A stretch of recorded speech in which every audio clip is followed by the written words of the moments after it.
buongiorno anche oggi. Partiamo con due ospiti graditissimi, perché si parla di giovani e la politica. Ma intriga la politica i giovani? Penso di sì, ne sentiremo parlare questa mattina con un ospite gradito che è Tommaso Razzolini, consigliere della Regione Veneto, Fratelli d'Italia. Dovremmo aver collegato, grazie Razzolini, avremmo collegato anche da Verona Patrizia Pisi, vicepresidente Veneto, Associazione Vittime Incidenti Stradali e Mala Sanità. Ciao Patrizia, grazie anche a te di essere qui come mamma, perché la prossima settimana ci sarà anche questa giornata nazionale degli incidenti stradali. Domenica raccoglieremo a Valdobbiadene queste firme per far capire l'importanza dell'airbag obbligatorio per chi guida la motocicletta, perché la tecnologia ha permesso di fare dei passi avanti incredibili. Però se non hai i soldi non puoi permettertelo, perché è una cifra anche abbastanza alta. Uno dice ma se ha la moto può fare anche a meno. No, non funziona così. Dovrebbe funzionare che la sicurezza sta a cuore specialmente ai governi. E sto parlando di governi non solo nazionali ma anche europei e mondiali, perché la motocicletta è una cosa che c'è nel mondo. Allora sentiamo anche cosa ne pensa Tommaso Razzolini. Come si diceva prima, la politica ai giovani. Ecco, cos'è la politica per un giovane come lei? Lei ha che fa politica, Tommaso Razzolini, ha bussato porta a porta, come ho detto ieri con Claudio Borgia, ma è riuscito ad avere i risultati, perché quando tu bussi e ti presenti bene e non racconti frottole, ma veramente esponi quello che sono i problemi che hanno i cittadini, forse qualcuno riesce a capire e vota, perché dice questa è una brava persona. Cos'è la politica? Intrigarsi di politica. Quanti anni ha iniziato Razzolini? Mi permetto di correggerti, nel senso che domenica non Valdobbiadene ma Montebelluna. Montebelluna, scusa, Valdobbiadene, perché lui è di Valdobbiadene a Montebelluna. Ecco, no, allora sicuramente è una cosa molto bella quella della politica, dell'ascolto dei cittadini. Claudio Borgia, che hai nominato, è la persona con la quale ho iniziato a fare militanza politica ancora nel 2006, quindi all'età di 15 anni, e insieme siamo cresciuti prima con Azione Giovani e poi comunque con tutti i movimenti giovanili col movimento giovanile del partito e poi con il partito stesso. Quindi oggi se siamo dove siamo è perché sicuramente c'è stato un lavoro di costanza, di anche coerenza, che sempre abbiamo portato avanti noi due insieme a tutta la nostra squadra, che giorno dopo giorno, anno dopo anno, siamo riusciti a far crescere sul territorio, che vede tantissimi giovani oggi amministratori nella nostra Marca Trevigiana, e questo sicuramente è un bel risultato. Ovvio che tanti di questi poi sono persone che nei propri comuni riscuotono anche un buon successo a livello elettorale, quindi a livello di preferenze, e questo perché si sa stare in mezzo alla gente, si sa parlare con i cittadini, si sa dare risposte nei limiti del possibile, perché poi tutti quanti vorrebbero, sì, i miracoli, no? Che tutte le richieste venissero accolte. Purtroppo non è così, perché bisogna scontrarsi poi sempre con la realtà e quindi si fanno le cose che si possono fare, però dare risposte, questo è assolutamente molto importante. Quindi è bello anche vedere i giovani in politica, perché poi comunque è il futuro, quindi è giusto che ci sia anche una gavetta, una militanza dove si parte prima appunto dalla militanza politica, poi dall'amministrazione comunale, poi crescere provinciale, regionale e sempre più avanti, nel senso che quando uno arriva anche a certi ruoli deve avere un po' un'infarinatura dell'esperienza e di cosa vuol dire saper rapportarsi con i cittadini. Io oggi, che sono comunque in consiglio regionale, ho molta nostalgia del mio ruolo in comune, perché comunque quando vado giù a Venezia non è che trovo la signora Maria con la quale bevo il caffè la mattina e mi racconta e magari mi dice del lampione, dell'asfalto, di una manifestazione, rispetto che magari di un altro problema sul sociale. A Venezia ci sono tanti turisti, ci sono i miei colleghi consiglieri, però non c'è più quella diretta relazione con i cittadini che poi ho comunque quando vado a bere il caffè lo stesso in piazza Valdobbiadene piuttosto che nelle altre piazze della provincia di Treviso. Però insomma questa è una cosa che da un punto di vista, sì, non dico che pesi, però che ti porta via tanto tempo, però ti dà anche tantissime soddisfazioni, questo è bello. Quello che però dobbiamo anche capire è che quando sei all'opposizione è facile criticare, poi quando devi governare è tutta un'altra storia. Cominciano ad arrivare i problemi, soprattutto questa burocrazia questa burocrazia che impedisce di fare dei passi avanti. Anche per spostare una penna devi fare 150 milioni di carte. Eppure la burocrazia non l'ha fatta lo Stato che siamo noi, è stata fatta in Parlamento. Parlamento con i burocrati che poi hanno sfornato questo po' di burocrazia e tutti stiamo impazzendo. Guardate, io con un Emporio Solidale ve l'ho già raccontato cosa dobbiamo mandare di carte, di nomi, di numeri. Poi, come dico sempre, scusa Razzolini, chissà neanche se li leggeranno, ma intanto noi siamo obbligati a mandarli. Però, come ripeto tante volte, il ponte Morandi ha dimostrato che se si vuole la burocrazia si può superare. Si può superare mettendo tutti d'accordo. Sembra che questo paese abbia bisogno, Razzolini, di andare avanti e non fermarsi per la virgola, per il punto, per quel decreto. C'è qualcosa che blocca questo paese che avrebbe bisogno di volare. Prego. È una questione di responsabilità, no? C'è sempre meno voglia di prendersi e assumersi le responsabilità in prima persona e quindi sempre cercare tutti quei vincoli e tutte quelle leggi normative che fanno sì che se dovesse succedere qualcosa comunque la responsabilità non è di quella persona lì, ma è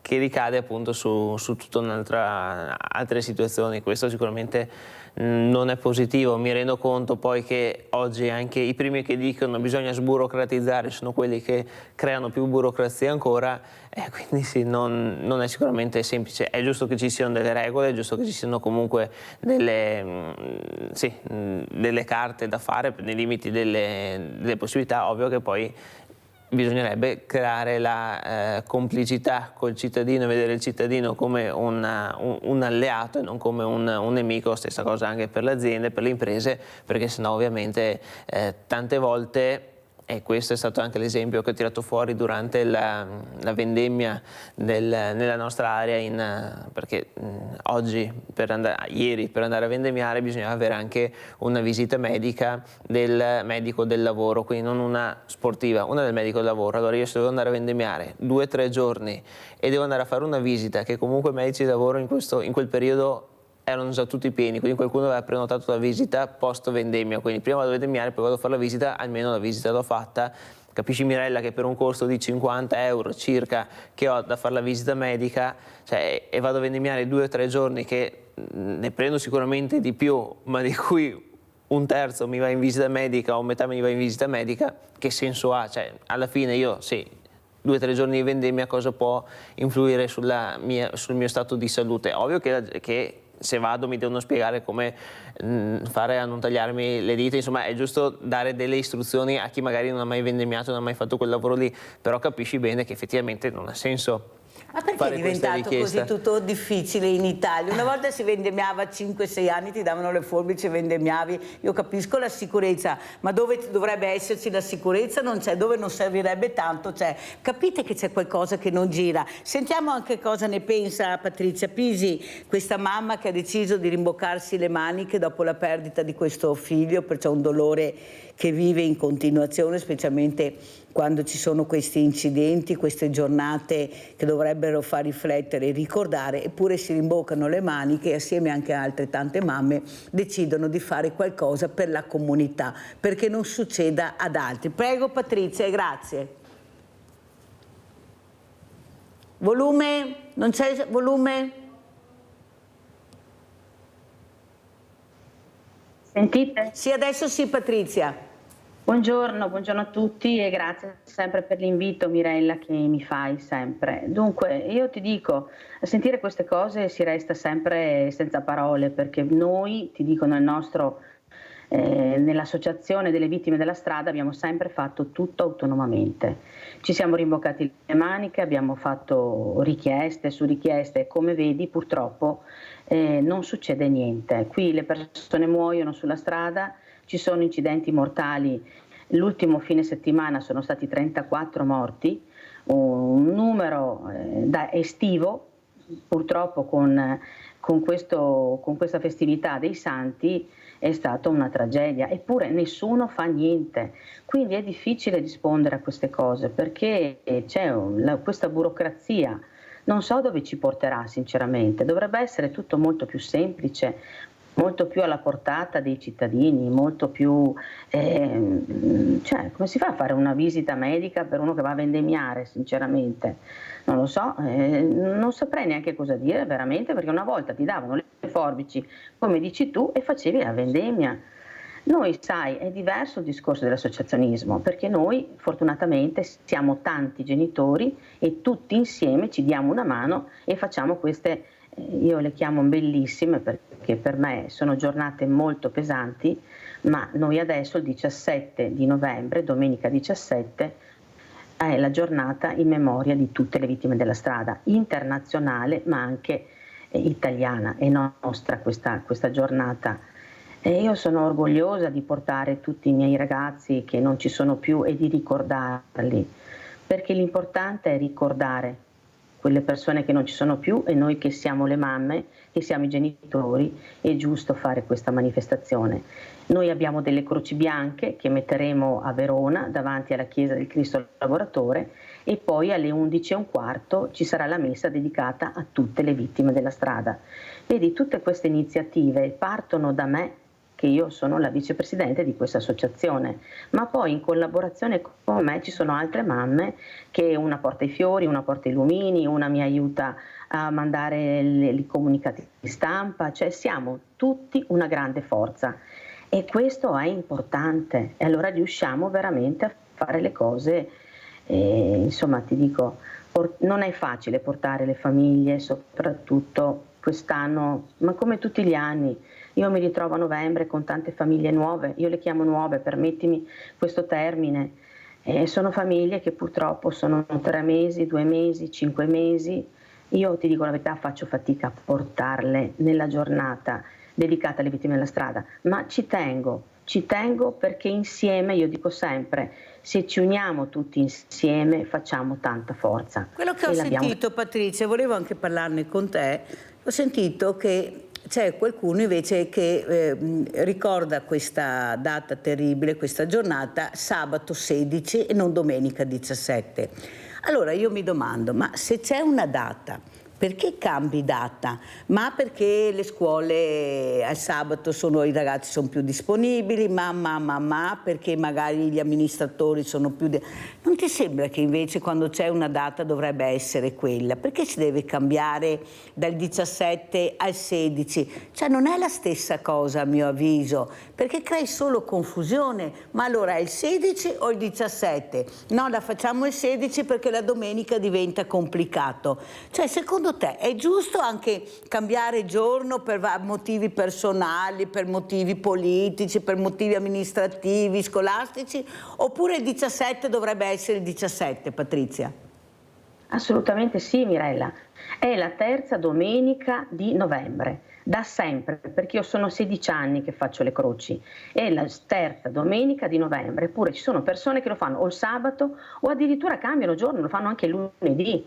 Ma perché io domenica non posso, ma perché io domenica no, non viene quella mamma, non viene l'altra mamma, le fai venire tutte. Da me viene gente da Belluno, viene gente da Treviso, viene gente da Trento, viene gente dappertutto, da Mantova. Cioè voglio dire, fai la giornata, organizzi la giornata che è la terza domenica di novembre, ma per tutti. E invece purtroppo è così, l'ho visto anch'io, lo vedo su Facebook.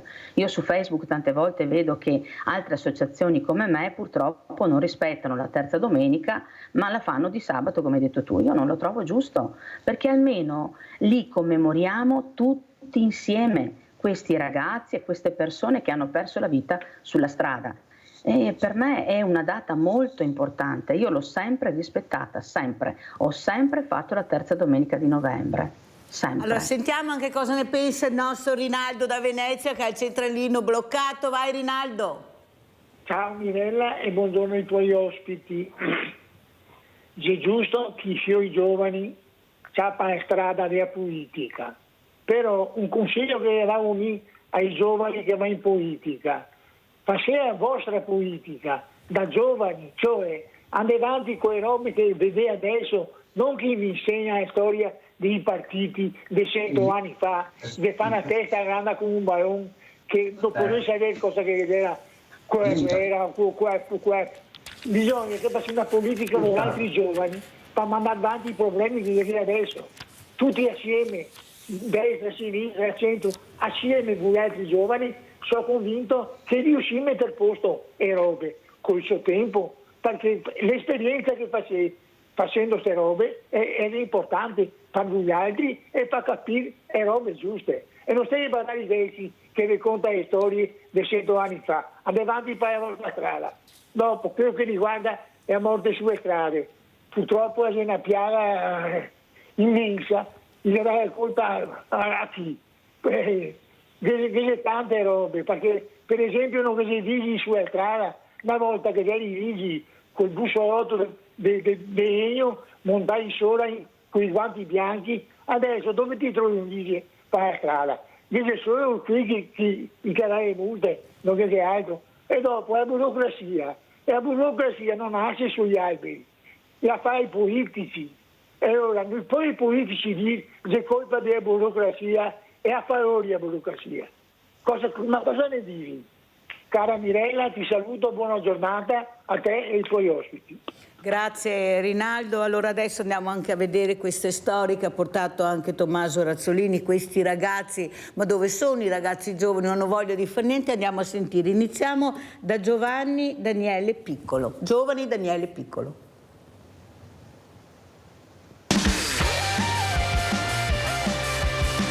Daniele ha creduto nella sua passione, che è quella della birra, e essendo la provincia di Treviso ma la regione Veneto, e ne parlavo l'altro giorno con il ministro, che stanno crescendo veramente queste attività in una maniera importante ed interessante, Daniele ha dedicato questo alla sua passione che è la birra e ha deciso di aprire qui nel suo comune, nella sua terra, un birrificio. Sono Daniele Piccolo, ho 27 anni, il mio lavoro è il birraio, oltre all'agricoltore, anche perché ho un'azienda agricola e questo è un birrificio agricolo. E ho cominciato a appassionarmi alla birra a scuola, perché abbiamo fatto chimica degli alimenti, abbiamo fatto la chimica anche della birra e siamo andati a vedere 2 birrifici e poi abbiamo cominciato con gli amici a far birra.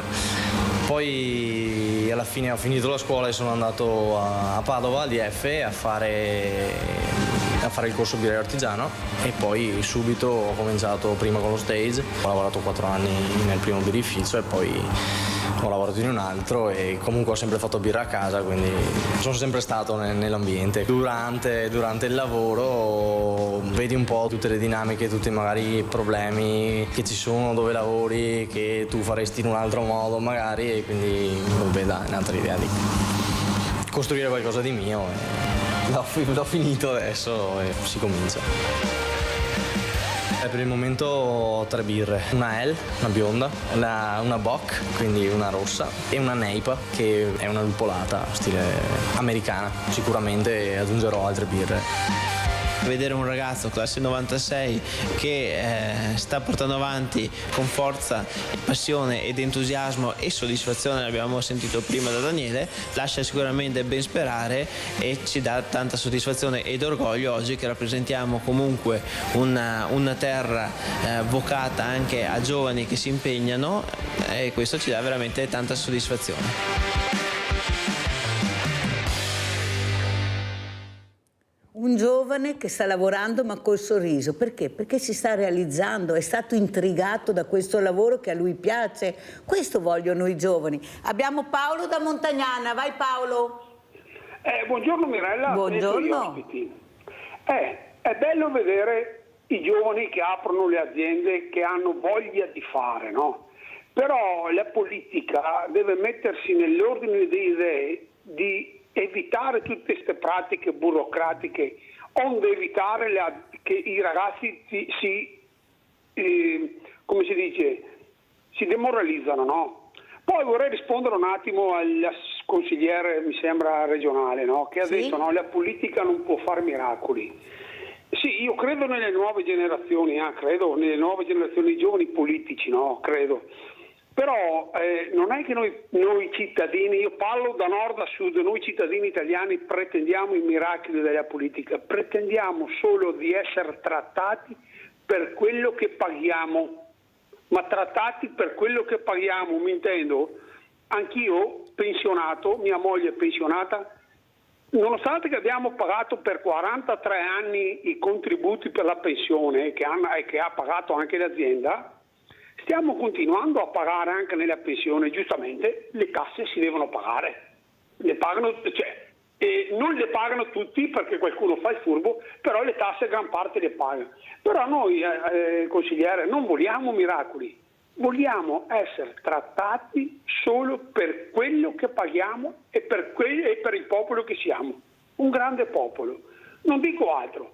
Buona giornata e grazie per avermi ascoltato. Grazie a te caro Paolo, sentiamo come commenta questa telefonata Tommaso Razzolini. No, condivido questo discorso che ha fatto il signore, poi quando ti confronti con tante persone a volte arrivano anche richieste abbastanza difficili, ecco, nel senso che comunque quando ricopri un ruolo è giusto che tu ascolti tutti quanti e dopo ovviamente ti impegni, come ha detto il Signore, a cercare di dare il giusto riconoscimento a chi comunque ha fatto sacrifici e a chi giustamente si è sempre comportato in maniera corretta e ha sempre pagato in questo caso le tasse, ma insomma il punto è che sì, non sempre sono tutte le persone che la pensano come lui. A volte capita che ci sono anche un po', diciamo, di certe richieste, certe situazioni che sì. Non è però se ne sentono un po' di tutti i colori, la maggior parte comunque è gente, ci mancherebbe con testa sulle spalle. Ma non è Razzolini che abbiano messo tutta la burocrazia per sviare i problemi, nel senso io ti metto davanti questa burocrazia che ha delle leggi ben precise e perciò intanto io prendo tempo e non ti do la risposta, intanto tu continui a compilare moduli, non sappiamo se servono o non servono, delle volte anche costosi, cioè c'è qualcosa che non torna, non possiamo continuare nel 2024 che andiamo sulla Luna. Si parla di macchine elettriche, avete sentito Elon Musk cosa è riuscito a fare, ecco perché e dove arrivare, lui fa i satelliti per la NASA, la Tesla, la auto elettrica, noi voliamo, poi ci fermiamo perché abbiamo bisogno di fare la burocrazia. Ma dove andiamo a finire in questo paese con la burocrazia? Abbiamo sentito anche la Patrizia Pisi, però è anche giusto dire che non si può sempre dare colpa all'ultimo governo o all'ultimo presidente premier di turno. Cioè la burocrazia ha radici storiche. Io mi ricordo anche la Lega con il ministro Calderoli, che è ancora ministro, che si parlava di sburocratizzare, ma avevano fatto un ministero anche apposta, però poi alla fine non è successo. Per sbaglio era saltato anche un comune in quell'occasione. Non è successo niente. Capite allora che c'è qualcosa che non torna? Perché noi contiamo a pagare e chi paga? Noi paghiamo in attesa che arrivino delle cose concrete, serie che veramente servono. Cosa ne pensi, Patrizia? Sono d'accordo con te, hai ragione, noi continuiamo a pagare tasse su tasse, ma per cosa? Se poi alla fine per fare una richiesta dobbiamo fare 10 moduli che poi, come dici tu, dove vanno questi moduli? Ma li guarderanno, non li guarderanno, li metteranno da parte? Ma dobbiamo sveltire queste cose. Ma siamo nel 2024, ma è possibile che abbiamo una tecnologia, perché abbiamo una tecnologia, ma non la sfruttiamo? Cioè dobbiamo ancora compilare le carte, ma non è possibile questo. Cioè anche la politica, sinceramente, Razzolini è un ragazzo che ho sentito le sue parole, insomma mi fa molto piacere vedere questi ragazzi giovani che sono dentro la politica, che si impegnano, abbiamo bisogno noi dei giovani, però che ci aiutino un po' anche loro. Razzolini ci aiuti un po' su questa cosa se è possibile, magari a sveltire le pratiche, a renderci una normalità, insomma, non è che possiamo perdere delle ore per compilare sempre 8.000 fogli, che poi dove vanno questi fogli non si sa, perché poi bisogna aspettare sempre, oltre alle burocrazia, Mirella, c'è anche un tempo che bisogna aspettare, che non sai se andrà o non andrà in porto, quindi voglio dire, abbiamo questi giovani che si impegnano, sono felice, ma che ci diano anche una mano anche loro su queste cose che sono importanti. E soprattutto a volte io sento anche le telefonate, Patrizia, lo dico anche a Tommaso Razzolini, di persone che compilano questi modi e poi non hanno neppure risposta, non rispondono neppure alle mail. E sapete che veramente questo è gravissimo, perché ti senti veramente abbandonato. Ma come? Io ho compilato e neppure rispondono. C'è il rispetto anche del cittadino che impegna del tempo, dei soldi per compilare, per essere in regola a posto e poi nessuno risponde. Abbiamo Giusy, vai Giusy. Ciao Mirella e buongiorno a Razzolini. Allora, sono d'accordo ma con la Meloni non in tutto, perché l'ho sentita che ha detto che sto male ma non ho diritti sindacali, quindi lavoro. Ma perché si mette alla pari di noi operai? Con lo stipendio che ha non penso proprio che abbia bisogno di essere risarcita anche lei. Ha sbagliato in questo caso qua, non doveva parlare così. Hai capito? Si poteva risparmiare questo discorso. Vi ringrazio. Abbiamo sentito allora le riflessioni di Giuse, sentiamo allora Razzolini in merito anche a come commenta le parole di Patrizia Pisi e di Giusi e anche gli altri che hanno chiamato. Prego Razzolini. Allora, su quest'ultimo intervento io avevo intravisto la notizia, non l'ho approfondita, di questa frase che ha detto quando forse era in Ungheria, mi pare, a Budapest, adesso non vorrei sbagliarmi perché non ho approfondito, credo che fosse una frecciatina probabilmente a qualcuno che gli aveva fatto qualche osservazione o che gli aveva fatto qualche attacco, quindi credo che questa non fosse appunto una cosa rivolta a tutti, ma fosse una cosa rivolta ben precisa a qualcuno, quindi credo che quello fosse il contesto, ma non mi sono addentrato sulla vicenda, quindi vado anche male a dare una mia visione, ma comunque so che Giorgia è sempre attiva, si dà sempre da fare, quindi insomma bene o male, che stia bene o che stia male è sempre operativa, proprio se non ha un capo tecnico, ma come può capitare a tutti, insomma, ecco.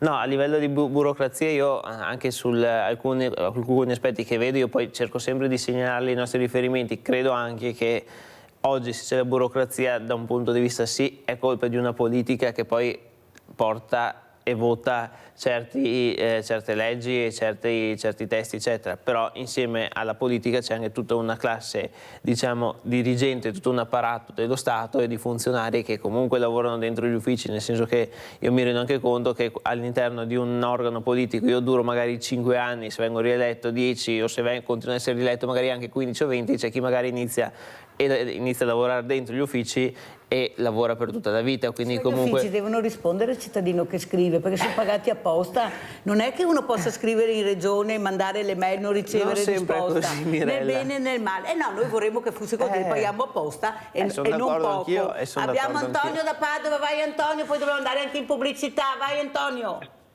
Sì, buongiorno Mirella, buongiorno anche all'ospite. Io mi ricordo l'alluvione dell'anno scorso, il 2023, quando le nostre istituzioni andarono in Emilia Romagna e furono accolti con le canzoni Romagna mia. Alluvione invece in Spagna 2024, quando le istituzioni sono andati nelle zone alluvionate, gli spagnoli li hanno accolti con le randellate. È così che bisogna fare, perché se tu vai a vedere certi posti che sono sotto l'acqua e c'appi anche l'ovazione del popolo, praticamente come i politici non fanno niente, non spendono soldi che devono spendere per fare certi lavori e addirittura vengono ovaggiati i nostri politici. Ma per quale motivo? Gente che non fa niente, porca miseria, e vengono. In Spagna, Dio buono, sono stati presi in randellate i politici. Ecco, tutto qua voglio dire che l'Italia praticamente non lo so che razza di personaggi siamo noi praticamente, ci dimentichiamo dal naso alla bocca. Buongiorno e grazie. Abbiamo sentito le riflessioni di Antonio, adesso dobbiamo andare assolutamente in pubblicità.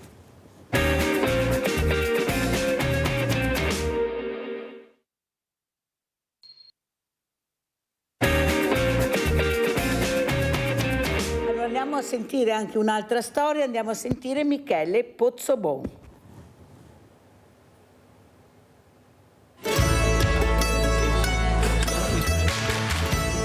Siamo nel capoluogo di provincia Trevigiano, qui insomma vicino a Porta San Tommaso, e siamo con Michele, un ragazzo giovane che ha deciso di impegnarsi sulle attività del centro storico, e quindi questo è molto importante, su dei locali da lanciare e appunto da gestire qui a Treviso. Sono Michele Pozzobon, sono titolare di Burici e di altri locali all'interno del centro storico di Treviso. Dopo una serie di anni trascorsi a lavorare come collaboratore e dipendente, sono arrivato nel mondo della ristorazione forse in maniera un po' naturale, quindi mi ha presentato questo preside della scuola Alberini di Treviso, mi ha presentato questo mondo e mi ha iniziato ad un corso serale e mi ha introdotto in una materia che ho scoperto starmi molto a cuore e appassionarmi. Ho iniziato con Burici la mia prima esperienza da imprenditore, ho aperto qui 7 anni fa e da lì ho sfruttato il successo di questo locale per crearmi una serie di esperienze e un modo per approfondire tutti i diversi format possibili per la città di Treviso.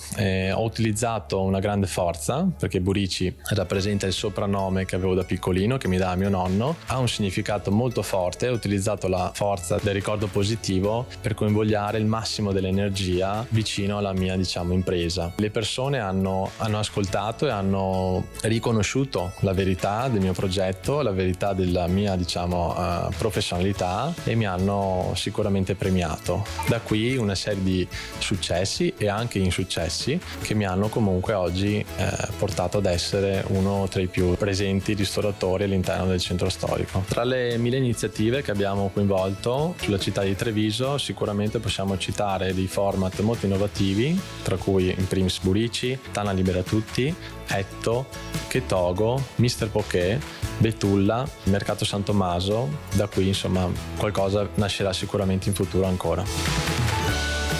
Fondo qualche anno fa Serendipity, che è praticamente la possibilità quindi di cambiare il destino delle persone, cambiare il destino delle aziende attraverso la conoscenza, anche spesso in forma inconsapevole. Questo è un significato che cerca di allinearsi al mio approccio di business e quindi sogno oggi di costruire una struttura, un incubatore che possa realizzare idee della ristorazione innovative, sostenibili e sicuramente anche accoglienti. Il mio futuro sicuramente sarà quello di continuare ad assorbire competenze, migliorarmi e quello di creare una struttura all'interno del quale tutte queste competenze poi trovano vita e vitalità in relazione con nuovi business, nuove aziende, nuove persone.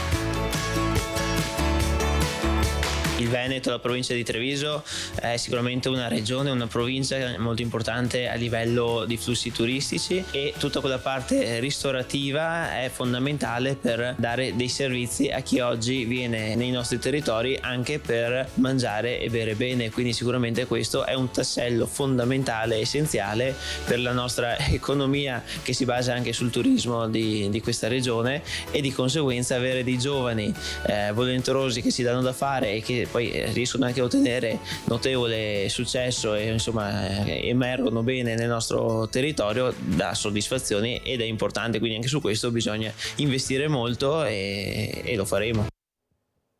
Abbiamo Pierangelo da Cappella Maggiore, vai Pierangelo. Sì, buongiorno signora Mirella. Buongiorno. Devo dire, parlano sempre delle vittime e le vittime della mala sanità. Non capisco niente. Ha capito? Sì, abbiamo capito, lascio che finisci. Ecco, vittime della mala sanità. E io ho un figlio di 52 anni che mia moglie aveva rotto le acque alle 3:30 del mattino. L'ho ricoverato subito all'ospedale ed è nato alle 6:00 di sera. Cosa ha avuto? Emorragia cerebrale, non sappiamo se passa la notte. Sono già 52 anni, 52, non uno. Ora si trova in una struttura, da 6 anni si è aggravato in una struttura.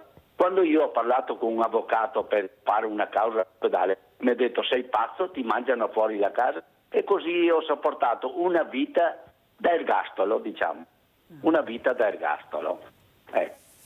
Questo. E anche le vorrei dire, ci sono tanti volontariato pieno il vecchio.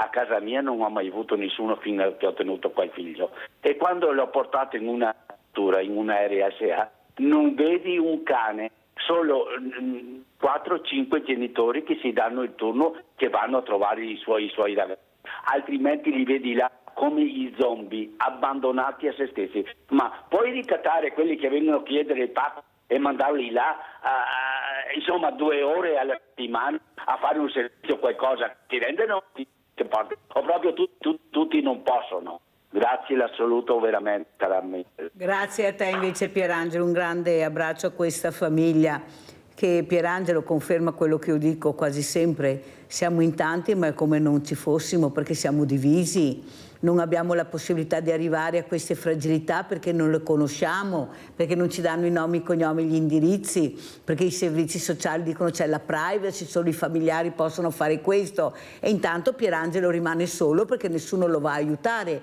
Allora è inutile che ci mettiamo il fiore all'occhiello del mondo del volontariato se poi il mondo del volontariato non riesce ad arrivare ad aiutare perché qualcuno e la burocrazia lo impedisce. Qui vai a spasso, Patrizia Pisi, con questa telefonata, tu ti occupi con la tua associazione non solo familiari vittime della strada ma anche mala sanità. Ecco, come commenti, e dopo vorrei sapere anche cosa ne pensi tu come mamma che hai perso il figlio, di questi giovani invece che cercano di mettersela tutta per riuscire anche loro a trovare uno scopo nella vita, che è quello di farsi una famiglia, un lavoro serio nel quale ci credono. Prego Patrizia.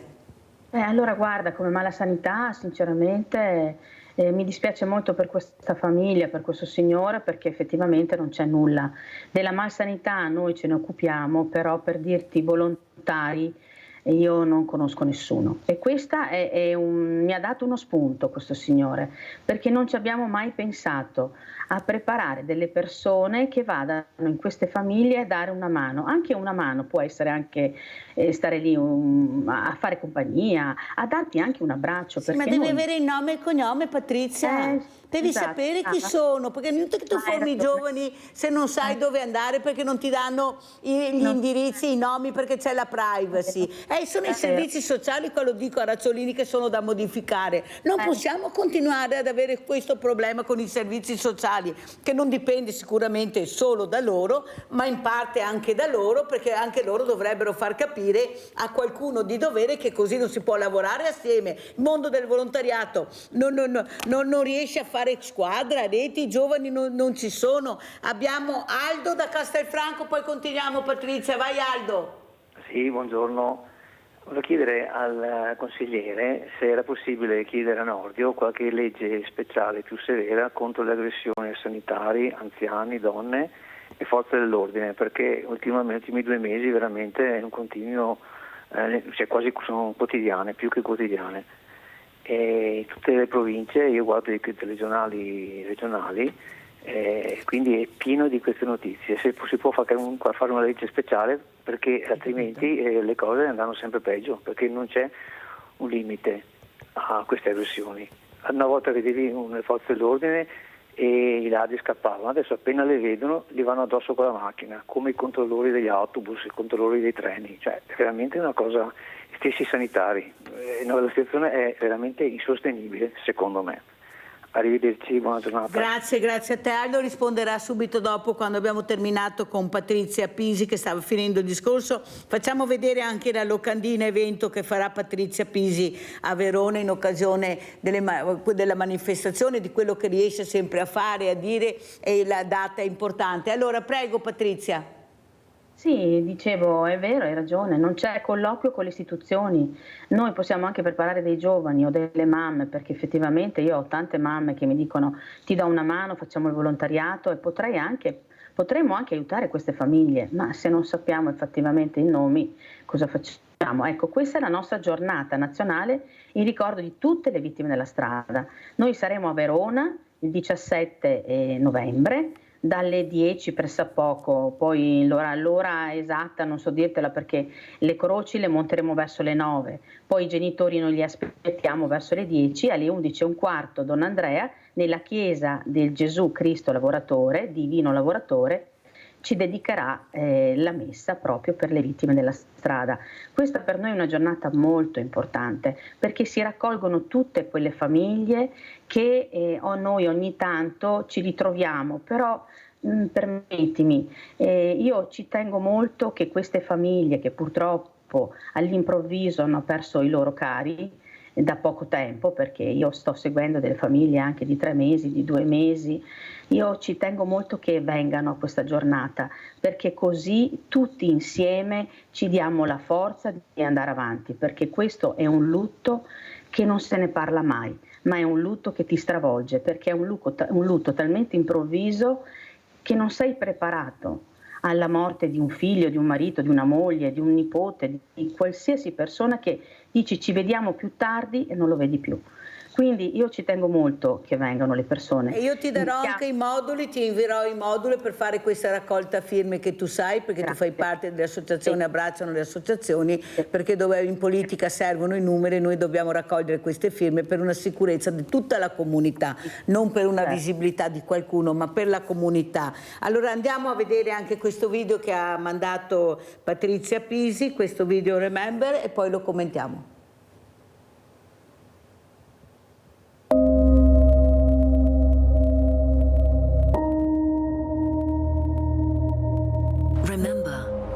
Remember our loved ones killed and seriously injured on the roads of the world. Those whose unfinished lives were lost far too soon. Lives tragically taken in totally avoidable collisions. Remember the first responders and emergency services who deal with the horrific aftermath of road crashes, often at great risk to themselves and with personal trauma. Remember all of the bereaved families who struggle to carry on following this sudden, violent and traumatic loss. Remember those who care for the many millions who sustain serious life-altering injury every year. And remember the survivors.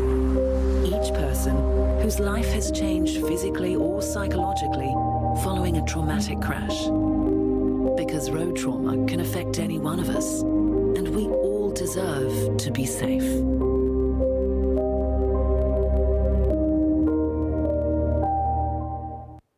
Magari se ne mandavi uno in italiano era meglio, Patrizia, perché sai che noi abbiamo anche diversamente giovani a casa, però insomma si è capito qualcosina. Allora rispondiamo anche al nostro Aldo da Castelfranco, Razzolini, questa sicurezza che il cittadino non sente più. Adesso dice c'è una destra al governo, dovrebbe fare qualcosa di più, perché prima era facile colpire, ma adesso bisogna, però purtroppo le leggi che abbiamo sono quelle, c'è qualcosa o vengono applicate in maniera veramente che il cittadino è sconvolto, perché dice ma cosa sono queste cose, le forze dell'ordine sono con le spalle al muro, queste aggressioni nelle case, la legittima difesa, eccesso di legittima difesa, ma io mi difenderò in casa mia, cosa devo fare, aspettare che questo mi ammazzi o mi picchi? Come faccio a chiamare le forze dell'ordine nel momento che lui è dentro la mia stanza? Ma c'è qualcosa veramente che hanno fatto di incredibile che questo cittadino non si riconosce più, perché poi va in galera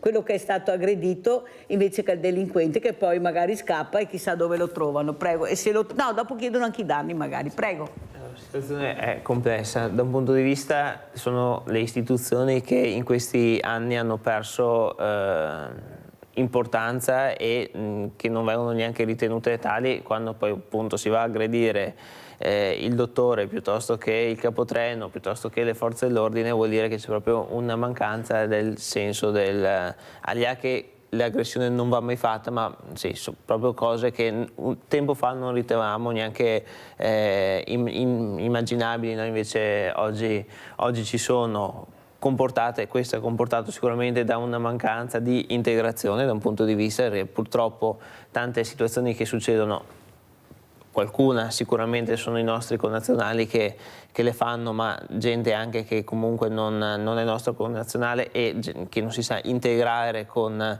il nostro modo di vivere, di comportarsi, con le nostre regole, ma poi il problema è anche quello che bisogna, e su questo appunto la legge bisogna che la faccia il Parlamento nazionale, perché non è il Consiglio regionale che può legiferare su questo, ma il Parlamento nazionale, e sicuramente porterò questa osservazione al Ministro Nordio della Giustizia, che comunque credo che già conosca, ma insomma appena lo vedrò comunque glielo farò presente. È un fatto che bisogna sempre di più cercare di far sì che ci sia certezza della pena. Qual è il problema della certezza della pena? È che una volta che c'è la certezza della pena e ci sono maggiori persone che dovrebbero andare in galera, le galere sono strapiene e di conseguenza non si sanno dove mettere, quindi bisognerà da un punto di vista lavorare affinché i tanti detenuti stranieri siano rimpatriati nei loro stati e scontino la pena nelle galere degli stati della loro provenienza, in maniera da liberare dei posti nelle nostre, per cercare di, appunto,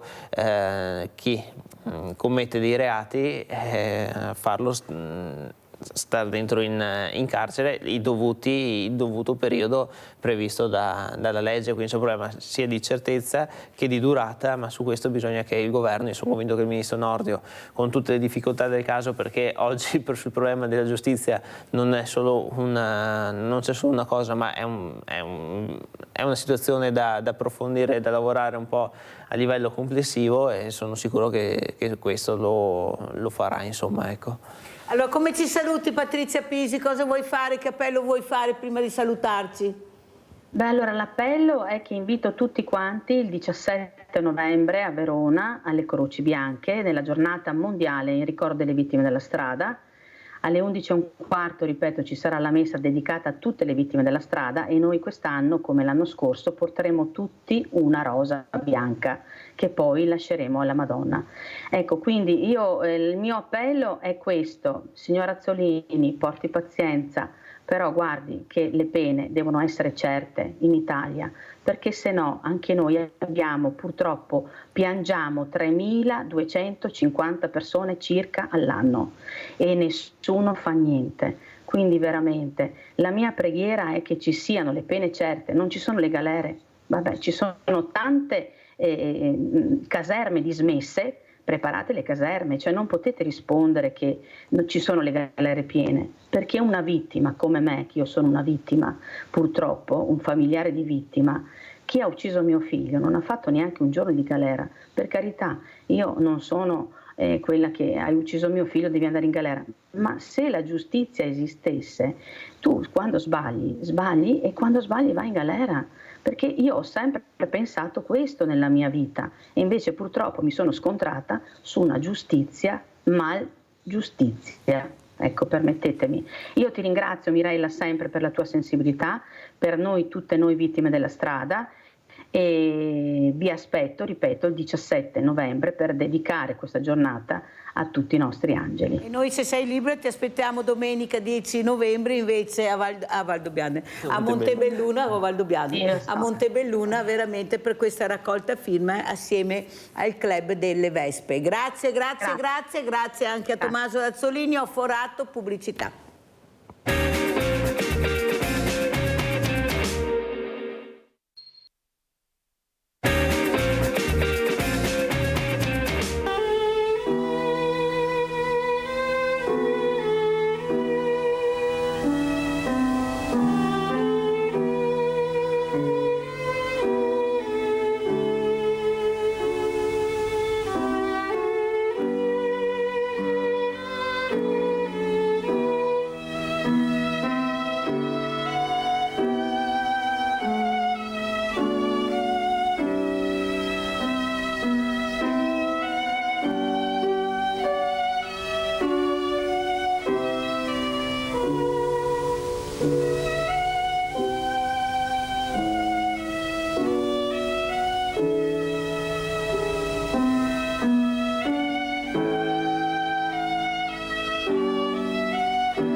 Siamo arrivati qui alla fine del 1700 da Roana, sull'altipiano di Asiago, per continuare il nostro mestiere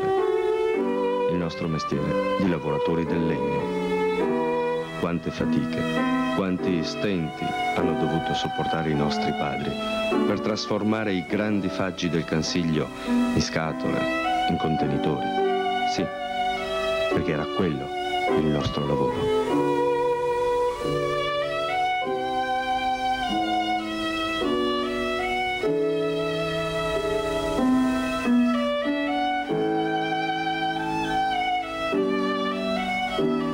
piccoli ci dicevano: ricordati che sei cimbro. La certezza delle mie origini mi ha aiutato a vivere meglio. Eravamo in tanti ed eravamo orgogliosi del nostro lavoro.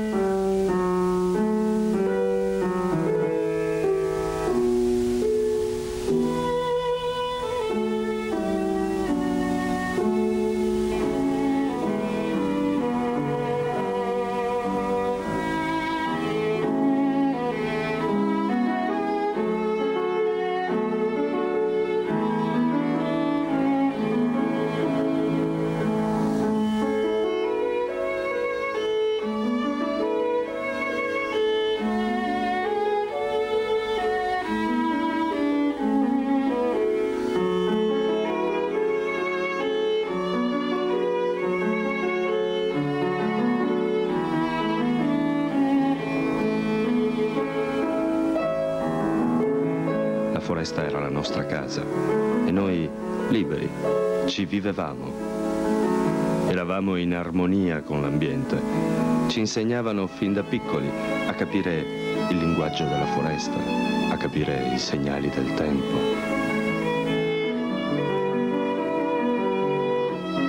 La famiglia, la famiglia. La famiglia era una cosa importante. Ognuno apportava il proprio contributo al lavoro quotidiano, anziani e bambini compresi. Dalla sua unità, dalla sua compattezza, dipendeva l'esito positivo del futuro.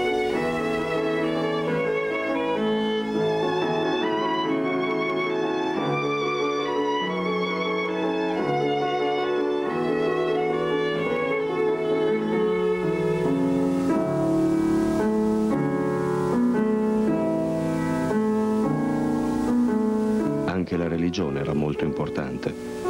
Ogni giorno era accompagnato dalla preghiera delle donne e dei bambini.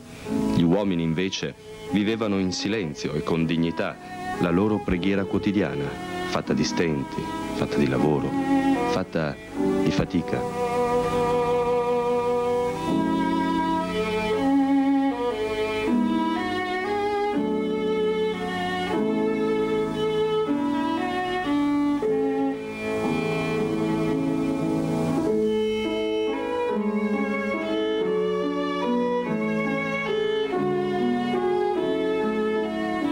Poi venne il progresso, cominciò l'era della plastica e così abbiamo dovuto abbandonare il nostro lavoro.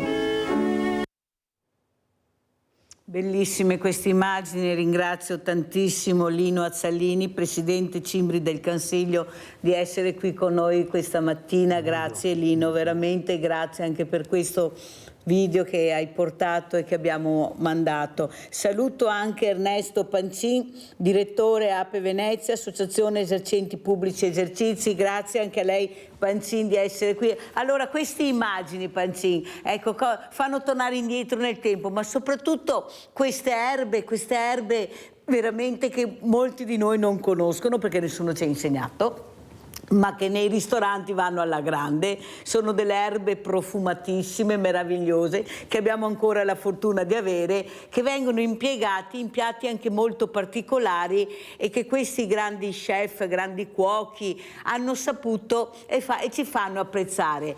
Ma secondo lei c'è una cultura anche di ritornare a mangiare come un tempo, oppure c'è qualcosa, il tramezzino regna sovrano al posto del panino? Cosa ci dice Pancin? Ecco, questo cibo, questa tavola abbiamo visto con la polenta, con questi piatti tipici nostri. I ragazzi, le famiglie apprezzano ancora questi prodotti oppure c'è un cambiamento totale, anche un cambiamento epocale anche per quanto riguarda il mangiare il cibo, Pancin? Allora, è bella questa domanda, mi stimola moltissimo a rispondere. Mi sente? Sì, sì, bene, bene. Mi stimola moltissimo, però lei mi deve dire se vuole che sia cattivo o se vuole che sia poetico. Tutte e due. Allora, iniziamo col cattivo e finiamo col poetico. Allora, lo schifo della politica che ha permesso con la globalizzazione e la liberalizzazione di uccidere la nostra professionalità, la professionalità di molti pubblici esercizi, molte attività, la vera ristorazione. Io potrei parlarle di Venezia, ma perché da Venezia è il Veneto, sono tutt'uno. Stiamo parlando, lei parlava delle erbe, delle spezie e quant'altro. Tutto è arrivato a Venezia nei suoi 1000 anni di storia, perché a Venezia non si trova nulla, non nasce nulla, però si trova tutto. E perché? Perché con i mercati, con i paesi lontani, soprattutto del Medio Oriente, asiatici e altro, da noi avevamo tutta una serie di spezie e di cose che hanno permesso di costruire, di creare tanti piatti, e questi piatti anche molto particolari, piatti che sono di altre culture, ma e che poi si sono diffusi in tutto il territorio del Veneto.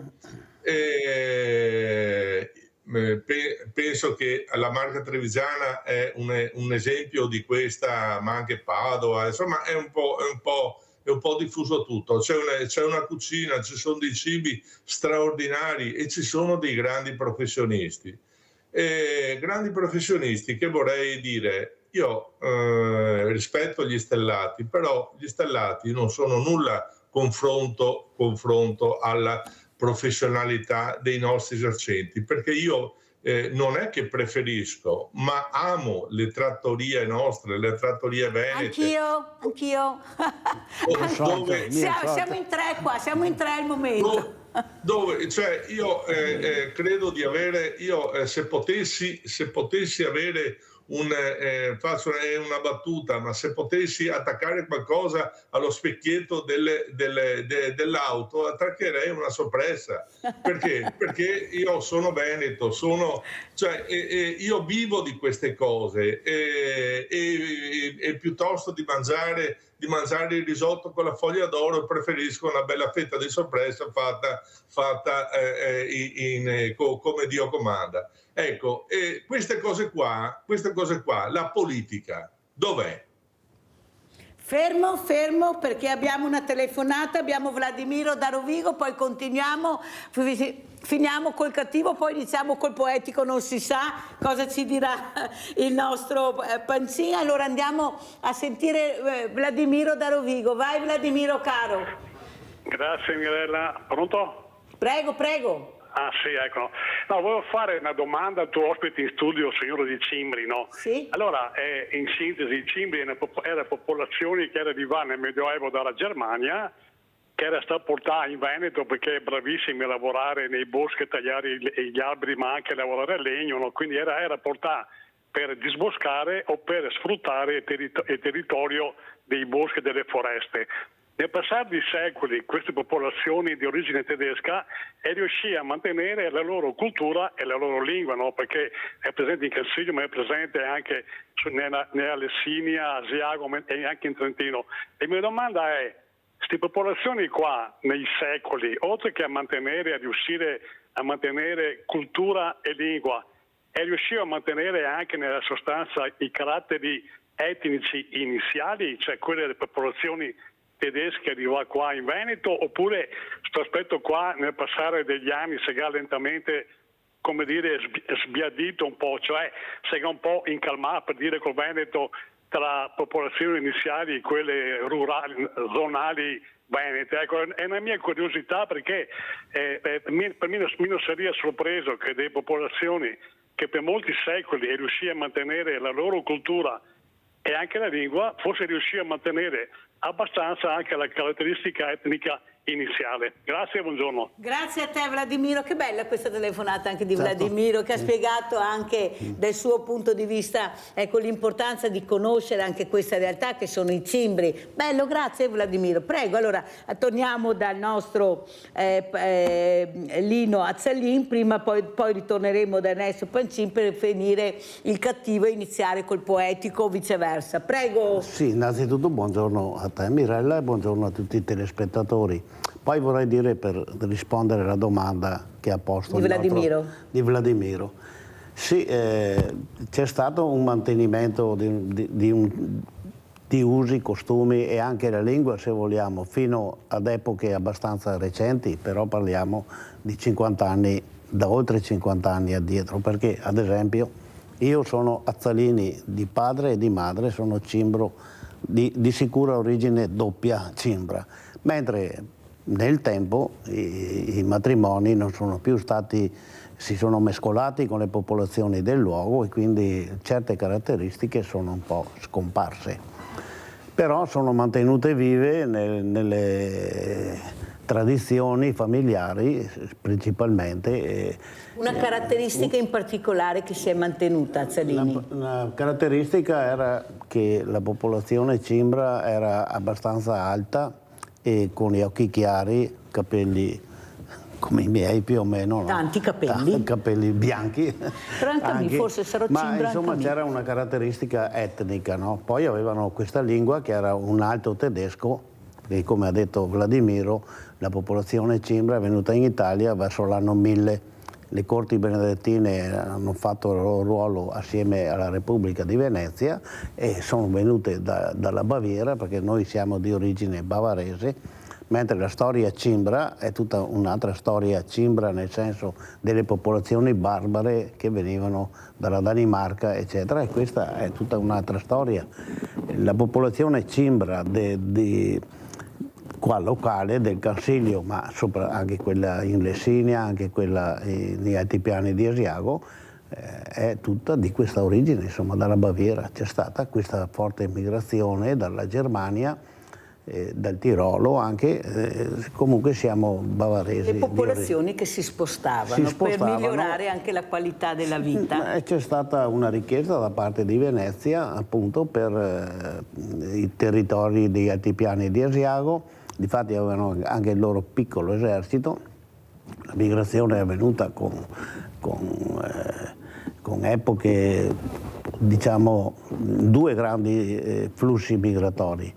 Però c'è sempre stata Venezia come interlocutore, come richiedente, perché dissodavano i territori, facevano appunto fruttare la foresta. E si faceva tutto a mano, come abbiamo detto prima, vero Azzalini? Ecco, c'era legno e ferro, non c'era niente altro, e tanto braccio, tanto olio di gomito, si diceva una volta. Sentiamo anche cosa dice, e terminiamo anche quello che stava dicendo Ernesto Pancin, ecco, per finire con il cattivo, ecco, questo cattivo però che quando noi vediamo anche questi antichi filmati sono persone che lavorano in silenzio ma sereni, non c'era questa cattiveria, questa aggressività, questo primeggiare in qualsiasi lavoro, anche nel suo, ecco, questa rincorsa a essere sempre il primo in assoluto, io sono il migliore, faccio il cibo più buono, il mio locale il più bello, invece dobbiamo unire le forze. Prego Pancin.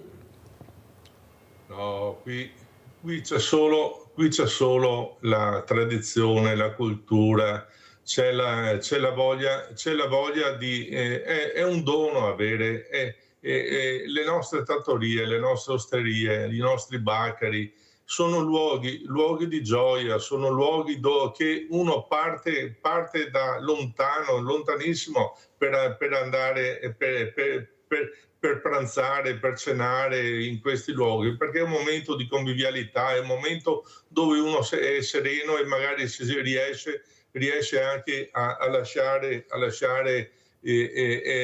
lontano le amarezze della vita, che purtroppo di amarezze di questi anni ce ne sono state tante, e spero non in futuro, ma temo temo che i tempi siano grami per quel che riguarda le nostre, e non voglio essere pessimista, ma però stiamo vivendo dei tempi molto difficili. Ora, giro per il Veneto, perché al di là del mio lavoro che si svolge principalmente nel centro storico di Venezia, dove seguo un migliaio di aziende di pubblico esercizio, cioè ristoranti, bar e tutto ciò che riguarda la somministrazione alimenti e bevande, diciamo che abbiamo una fortuna in queste aziende, abbiamo una fortuna di averle e dovremmo coccolarle e dovremmo tenerle ben presenti. Prima parlavo di politica, perché c'ho un po' di rancore diciamo, a parlare di queste cose, perché non vengono incontro, si comandano spesso le lobby delle grandi aziende e i piccoli non vengono mai tutelati a dovere, mentre i piccoli, diciamo le piccole imprese, sono quelle depositarie di tutte le nostre tradizioni, la cultura veneta, la cultura delle nostre terre. Noi dovremmo insegnare a scuola la cultura, il sapere e far conoscere i nostri cibi ai bambini, far conoscere, perché non è una questione di mescolare dico le razze adesso, Ancilla, fermo un attimo, se no mi cade la linea. Abbiamo Maria da Bovolenta, poi riprendiamo. Vai Maria. Ciao Mirella. Che piacere sentirti. Dove sei finita? Lo so, ho passato un momento brutto perché ero in pericolo, avevo fatto una specie di trombosi e ho passato delle cose mica belle. Mi hanno ordinato delle punture fare nella pancia che sono adatte, insomma mi sto riprendendo un pochino alla volta. Meno male. Ecco, va bene. Niente Mirella, io saluto te e i tuoi ospiti e il signore che è in collegamento con te è un cuoco? Perché ho sentito delle erbe di roba. Sì, lui è direttore degli esercenti pubblici esercizi, ma come hai sentito, anche se non è un cuoco, può essere un cuoco, ma è un buon intenditore, gli piace mangiare bene, puro e sano. Perciò questa la dice allora tutta. Lasciamo stare il cuoco e guardiamo la persona competente, prego. Ecco, io vado alla tradizione delle mia nonna che mi hanno insegnato. Conosco le erbe tramite lei. Quelli di campo, signore, quelli di campo, i aletti, i bruscandoli, i pisacani, diciamo noi dialetto, e dopo i radichieti di campo che si trovano nei campi, e le rosole, tutta la tradizione, e faccio dei ripieni di arrosto con quelle erbette lì, e anche non so se le conosce, le famose coste che nascono nei campi. Mi hanno insegnato, sarebbero selvatiche, però gli dico che sono la fine del mondo. Ecco, io quando ci sono le vado a trovare. Cosa sia sta roba che non ho capito? Cosa sia Maria? Le ultime, le coste, cosa sono? Sono che le assomigliano alle coste diete, no? Altro che è un po' più piccole e sono uguali, insomma, anzi più buone di quelle. Ecco. Il signore forse le conosce, sono biete selvatiche, però le assomigliano alle coste. E la mia nonna mi ha insegnato tante cose. Io sono contenta di quello, della tradizione. Non è una regione come il Veneto che si mangia bene. Oggi ho fatto un minestrone, sto facendo con tutto quello che avevo in casa. Ecco, le verze, i broccoli e tutto quanto. Ecco, va bene, vi saluto. Ciao cara Maria, grazie infinite. E una buona giornata i tuoi ospiti. Anche a te, mi soprattutto raccomando, il signore curati che è in bene, mi collegamento. raccomando, curati bene. Come ha sentito Pancin, ecco questa tradizione, ma Maria ha detto una cosa importantissima, ha fatto un nome ancora più importante, la nonna. Ma chi ha la fortuna ancora di avere sti nonni, sti bambini, sti ragazzi? Ma non li vedete? Abbiamo messo... È per quello, chiedo scusa, Prego, è per quello che Pancin. dico insegniamo a scuola. Insegniamo a scuola le ricette. Fate voi una trasmissione dedicata alle ricette, le ricette venete. Fatela, avrete un seguito incredibile. Ci sono delle cose, ci sono dei piatti, insomma il piatto del Doge che veniva dato al Redentore era i risi e bisi. Allora Pancin, facciamo una cosa, siccome ogni trasmissione io finisco con la proposta della ricetta di Mirella, lei mi manda delle ricette che assieme a lei daremo queste ricette ogni mattina. Ecco, le nostre ricette venete, così Mirella farà la proposta della ricetta veneta di Ernesto Pancin, perché è importante quello che sta dicendo Pancin, prego. Ieri sera navigavo in internet così, ascoltavo da una parte, ho il televisore, sono in studio da me a casa, ho un televisore e ho il computer. E ascoltavo Del Debbio e guardavo in internet. Beh, alla fine non mi sono non ascoltavo neanche più la trasmissione, pur interessantissima, però guardavo la ricetta dei verze soffegae. Allora, quanti sanno fare le verze soffegae? È un piatto eccezionale, povero. Ma dobbiamo ricordare questi piatti. Ma verza soffegata va lessata o va cruda cucinata? Prego? La verza soffegata va a cotta prima lessata oppure si mette cruda in padella? Va messa cruda come la fanno. La faccio, va fatto il soffritto, va messa in pentola, che si comincia a cuocere, si dà un po' di vino, e poi si va avanti nella cottura. Beh, insomma, adesso, ma cruda però va messa, non va lessata prima? Prego, no. Questo volevo, perché molti la lessano invece poi la mettono in padella. È un'altra cosa. Cioè, la verza si mangia in tante maniere, però ripeto, abbiamo una cultura e solo con questo noi potremmo vivere, con la cultura del cibo,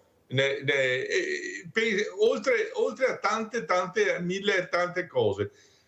Però io sostengo che non possiamo massificare e far diventare far diventare i ristoranti e farli diventare dove si mangia hamburger o dove si mangia il panino primavera perché siamo abituati a mangiarlo in autostrada. Abbiamo tante altre cose da offrire. Pancin, però fa bene a dirlo, perché non è neanche giusto mangiare un bottone come è successo a me, non gliela racconto perché veramente un bottone nel senso di quantità, cioè ho mangiato 3 bottoni. E una mia amica giornalista mi aveva invitato in questo ristorante famoso, chef stellato, e veramente Pancin, quando che mi arrivava la roba guardavo cosa che gli era sul piatto, senti il profumo. Pancin ha fame, cosa veniva fuori? Vai a mangiare una pizza ma fuori. Ma cosa ci stanno dicendo? Ha fame, Pancino, non sentivo nessun profumo, non sentivo niente. Senti questa, ma cosa diceva? Siccome ero ospite non potevo neanche, ma dai Pancin, ma guarda che veramente delle volte siamo presi in giro veramente alla grande, ma una fame, Pancino, non mangia niente e non sentivo niente, tutti quegli addetti ai lavori, senti Mirella, se mi guardavo e dicevo, ma cosa devo dirmi sto qua, ma siccome sono educata ho detto per carità, ma la trattoria, la vera trattoria, la nostra storia, bravo Pancin, a soppressa, pane e salame, ecco, quando ci sono poi le circostanze, adesso i funghi, le castagne, facevamo la polenta con le castagne, non si vede più sta roba. scusa, in quanti va al ristorante per mangiare una ossada? Beh, veramente non la fa più neanche in tanti posti, dire la verità. O il puerastro dice, va a trovarlo sta roba qua, va a trovarli ste robe qua. Avevano addirittura tolto la pasta al pomodoro, per fortuna che il turista l'ha rifatta rimettere perché era il piatto più ricercato, pasta col pomodoro, perché se è fatta bene è una delizia. Allora sentiamo anche cosa dice Lino Azzalini. Ecco, queste tradizioni anche nel cibo, l'abbiamo visto, queste tavole, questa polenta fumate. Pensate che un'attrice famosa ha detto: cosa ha voluto fargli i veneti? C'è solo mangiare polenta, però insieme con un veneto, insieme con un romano, insieme con un veneto, visto che siamo solo buoni a mangiare polenta. Prego, Azzalini. Nei boschi naturalmente vivevano nei boschi, pertanto la polenta era il piatto sempre, cioè il pane è venuto dopo. Mi ricordo quando ero bambino ho cominciato a portare il pane con il cavallo, con un sacco grande, e veniva al villaggio. Quando apriva il sacco veniva fuori un profumo che non si sente più, quel profumo del pane, no?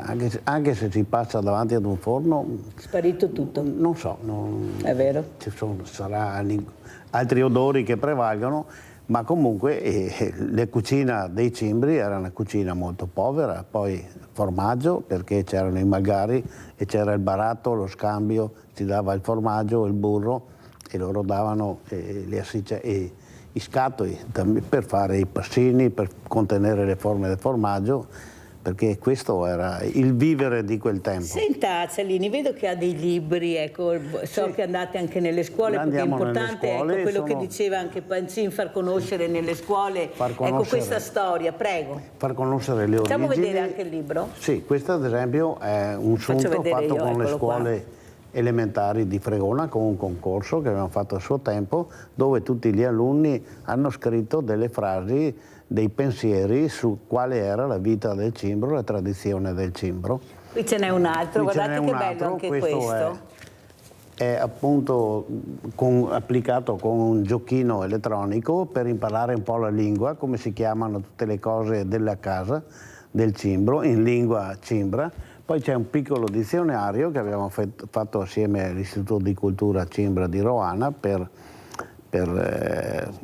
alcune frasi facili da imparare in lingua cimbra.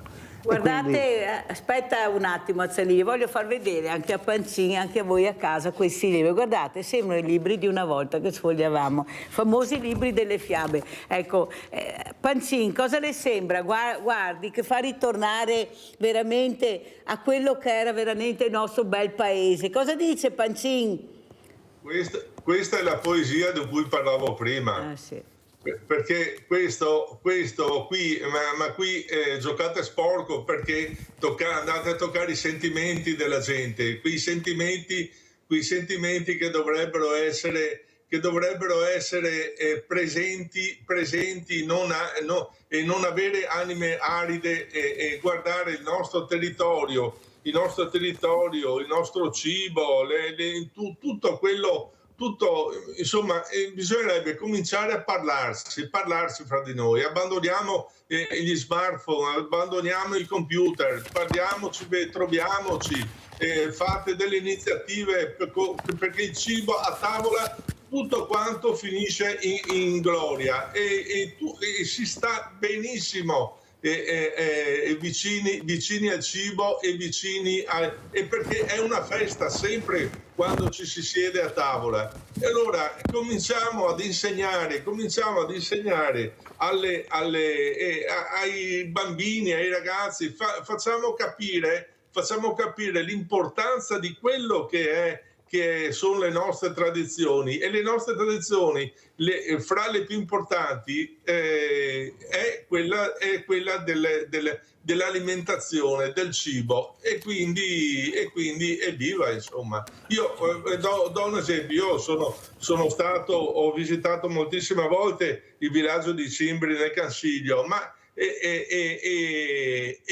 diciamo è molto bello da vedere, ma Però se, come vedo il suo ospite vicino a lei, è una persona di grande spessore e cultura che sta facendo delle cose importanti, ecco, lui scrive, si lasciano delle tracce della nostra storia. Ecco, le tracce della nostra storia devono essere scritte in video. Infatti, guardi, Pancin, cosa mi ha passato da leggere questa poesia che è bellissima, ecco, scritta in cimbro, ma io la leggo normale, se no voi non capite. Il bosco è la casa del cimbro. Il tetto è il cielo, le finestre, gli spazi tra le foglie e le porte le ha rubate il vento. Che bella, bellissima, veramente, Cellini, bellissima. Allora, abbiamo Mirella da Riese Piodecimo. Vai Mirella. Ciao Mirella e buongiorno al suo ospite vicino. Volevo dire, ho un amico che abita a Enero. Ed era cimbro perché abitava, prima che si sposasse, abitava a 7 comuni e lui da giovane era cimbro. Adesso è scrittore, vive a Enero, era una bella casa, era il bosco e ha tagliato 200 quintali di legna in 2 giorni, mi ha detto. Grazie Mirella di questo supporto che hai dato, ecco, fa rivivere anche certe emozioni e ricordare anche certi amici che magari non gli veniva neanche in mente. E allora andiamo a vedere il secondo video, Cimbri, anima di un popolo. Molti di noi hanno lasciato la foresta in cerca di altri orizzonti. Altri, pochi però, sono rimasti a fare i boscaioli. Il rumore delle motoseghe ha rotto la quiete del bosco e anche quella che era la poesia del nostro mestiere.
Così i villaggi si sono a poco svuotati.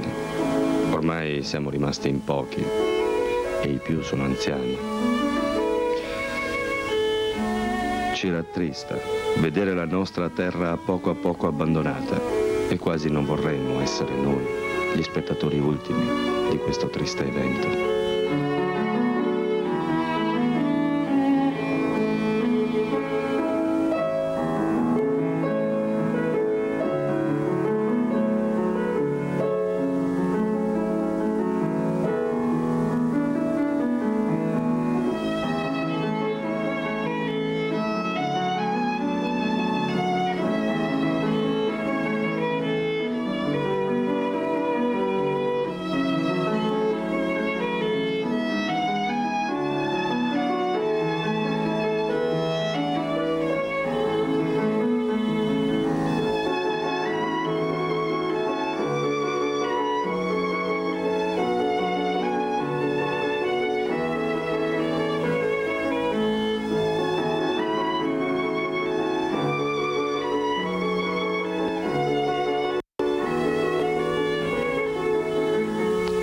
ci consola e ci rafforza la certezza che tutti i cimbri del Cansiglio sono presenti con lo spirito e il pensiero qui, nella loro foresta, qui, accanto a noi.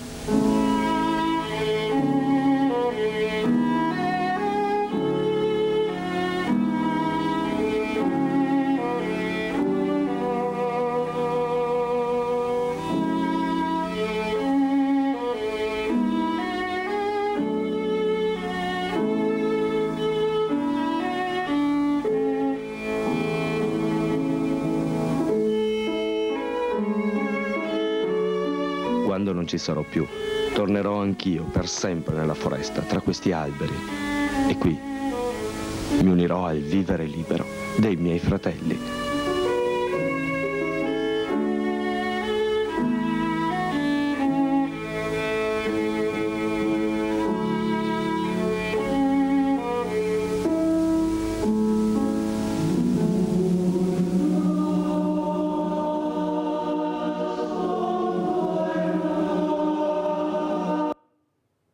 Il profumo dell'ambiente, della natura nel silenzio, bellissimo anche questo video. Ecco, come commentiamo? Cosa è cambiato a Zallini? Lei ha detto, lei non ha idea, Mirella, quello che ho visto domenica scorsa, le persone che sono arrivate in Cansiglio, una cosa mai vista. C'è forse questa voglia anche di riscoprire la natura, di stare in silenzio? Cosa vede a Zallini? Vedo un ritorno proprio a contatto con la natura, cioè in Cansiglio è sempre stato un certo turismo stagionale e domenicale. Adesso negli ultimi tempi c'è una presenza direi quasi costante anche durante i giorni della settimana, ma il sabato e la domenica, belle giornate, letteralmente preso d'assalto, migliaia e migliaia di turisti. Certo c'è il foliage, cioè il cambiamento di colore della stagione, adesso è già quasi finito. C'era il bramito dei cervi, che anche quello è finito, perché è finito il periodo degli amori. Ci sono questo tipo di attrattive naturali. Come si comportano queste persone che arrivano? Sono educate, rispettose della natura? Cosa vede? Perché una volta si diceva vengono, sporcano, creano problemi. Abbiamo cambiato un po' anche noi il modo di comportarci, essere molto più rispettosi a Zallini? Direi che c'è una presa di coscienza diversa rispetto agli anni precedenti. Certo mancano alcune cose, forse dei contenitori per appunto contenere le immondizie, i sacchetti, qualcosa, qualcuno ancora lascia sul terreno. Lo diremo anche al sindaco che bisogna aumentare, ha ragione. In genere vedo anche noi che facciamo le visite guidate con le scolaresche eccetera, ognuno sul suo zainetto si ripone. In teoria dovrebbe essere così, avanza. Però qualche cestino in più non farebbe male. Poi abbiamo Giulia da Venezia, se non cade la linea, vai Giulia! Mirella, ciao. Ciao. Buongiorno a tutti e ai tuoi due ospiti che hai là. Allora Mirella, volevo fare tanti complimenti al signor là del Cansiglio, al presidente. A Zallini. Ecco, perché Mirella mi ha fatto venire in mente mia mamma. Sì, bellissimi i video che hai fatto vedere, i cosi, tutto. È un sogno, Mirella, vedere quell'ambiente, quei prati, quegli alberi, veramente. E mi ha fatto venire in mente mia mamma. Pensa, Mirella, che ho visto che facevano i cesti con la legna, là, come si chiama, e che li passavano su un coso per tondarli. E allora mia mamma, Mirella, una volta, sai che non è come adesso che c'era la mietitrebbia, il frumento viene fuori già a grani e tutto. E tagliavano con la falce e facevano le fascinelle e per legarle, Mirella, mio papà andava per dove c'era si chiamava la Caresina, e il signore là sicuramente la conosce. Ecco. E mia mamma di sera, Mirella, dopo che aveva lavorato una giornata, perché si lavorava duro quegli anni là, Mirella, con 6 figli, eravamo in 6 fratelli, di sera si metteva là e faceva queste cordicelle perché gliele ordinavano, Mirella, per prendersi qualcosa. Aveva tutte le mani tagliate. Allora mi rendo conto, Mirella, cosa hanno passato quelle persone là, quanto hanno lavorato, e adesso, Mirella, a vedere che vorrebbero distruggere tutto, perché basta che ci sia il cemento, come si dice, il progresso. E allora, Mirella, io volevo fare tanti complimenti al Signore e tenere sempre su queste cose qua, andarli a insegnare ai ragazzi per le scuole, che se vanno a insegnarli sono bravi. Grazie Giulia. E faccio i complimenti, ecco, veramente. Grazie cara Giulia, grazie veramente. Ecco, avete capito, dico ai miei ospiti, ecco, l'importanza anche di far rivivere anche alle persone a casa, specialmente i diversamente giovani, che ricordano la mamma, il nonno, l'amico. Guardate che è importante far rivivere, emozionare le persone a casa. Prego, poi andiamo anche da Pancin. Prego, Azzalini. Sì, voglio dire, c'è questo ritorno proprio di voglia della natura, dell'ambiente incontaminato. Penso con nostalgia al bosco, la foresta come era una volta, c'erano i silenzi della foresta che non si sentiva nulla proprio.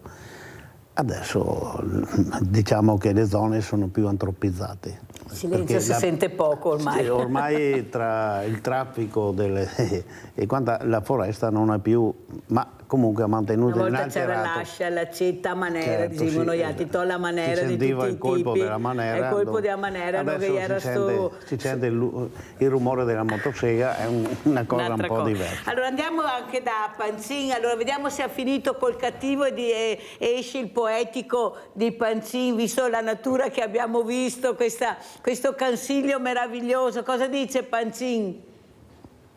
Ma sono luoghi magici, sono luoghi veramente dove uno si mette in pace col mondo quando fa una passeggiata nel Cansiglio, nel luogo dei Cimbri e un po' dappertutto. Usciamo dalle nostre città e se possiamo mettiamo anche nelle nostre case, nei nostri appartamenti, mettiamo vasi di fiori, di piante e dobbiamo ricollegarci alla natura, ma dobbiamo ricollegarci poi e io insisto sempre e lo farò finché ne avrò forza, dobbiamo collegarci con le nostre tradizioni, con i nostri cibi, cioè con i presidi alimentari che abbiamo la nostra terra dà dei frutti e questi frutti sono la nostra ricchezza e i nostri ristoratori, i trattori non come macchine ma come ristoranti, e le nostre trattorie sanno darci quella felicità e darci l'opportunità di avere dei momenti di beatitudine e di uscire da questo mondo che francamente non mi piace molto. Senta Pancin, parliamo adesso di sicurezza, un problema grande di sicurezza e soprattutto anche dei costi di un esercizio, questi affitti impossibili, ecco, questi centri storici che veramente fanno fatica a sopravvivere perché o mancano il parcheggio, la gente fa fatica ad arrivare, tanto in periferia ormai trovi tutto e di più. Cosa è successo secondo lei? Anche la ristorazione ne sta soffrendo, questo mordi e fuggi. Ecco, com'è la situazione, Pancin, dal suo punto di vista, ecco, anche in questi importanti centri storici che sono dei musei a cielo aperto? Mirella, lei ha mescolato un po' di cose che non confliggono, però sono argomenti diversi. Un conto è la sicurezza e i problemi di chi crea. Basta pensare le stazioni di tutte le aree, le zone delle stazioni di tutte le nostre città che sono preda preda di sbandati e lasciamo stare di cosa, da dove vengono. Io sto dicendo che invece laddove c'è un bar, un ristorante o un qualcosa, un luogo, diventa un luogo sicuro, perché una donna, un bambino, un qualsiasi persona che ha bisogno di aiuto può ricoverarsi dentro un locale e si mette al sicuro. Quindi pensiamo, tutti quelli che pensano al disturbo che può dare un pubblico esercizio sotto casa, pensiamo che quel luogo può essere rifugio e può essere un territorio, un presidio sicuro per mantenere, in caso di problemi, diciamo, di sicurezza, per la gente e per tutti. Quindi al di là di avere come posso dire, al di là di avere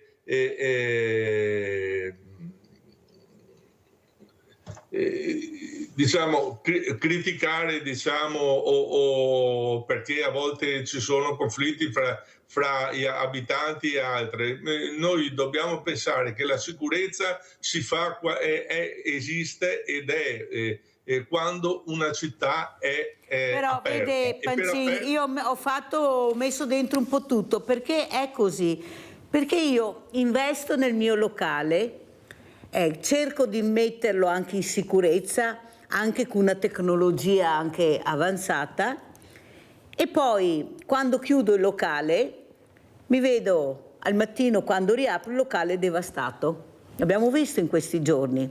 Capisce che la sicurezza bisogna vedere con quale angolazione tu la guardi. Io do la sicurezza finché il mio locale è aperto, anzi cerco di fare il massimo, però nel momento che lo chiudo non sono più sicura. Non so cosa troverò al mattino, capisce perché ho messo dentro tutte queste cose? Perché bisogna vedere da quale angolazione io guardo la sicurezza. Io ho avuto ospiti delle persone che hanno subito rapine, che gli hanno proprio devastato i locali di notte, quando il locale era chiuso. Abbiamo visto veramente anche degli omicidi all'interno di un locale, perché questi ragazzi fuori di testa arrivano e ti ammazzano.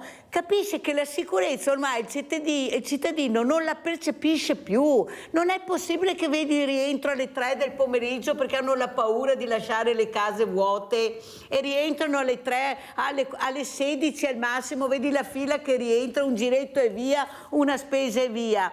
Cioè il locale, come dice lei, dà sicurezza, però bisogna vedere che tipo di sicurezza io voglio dove abito.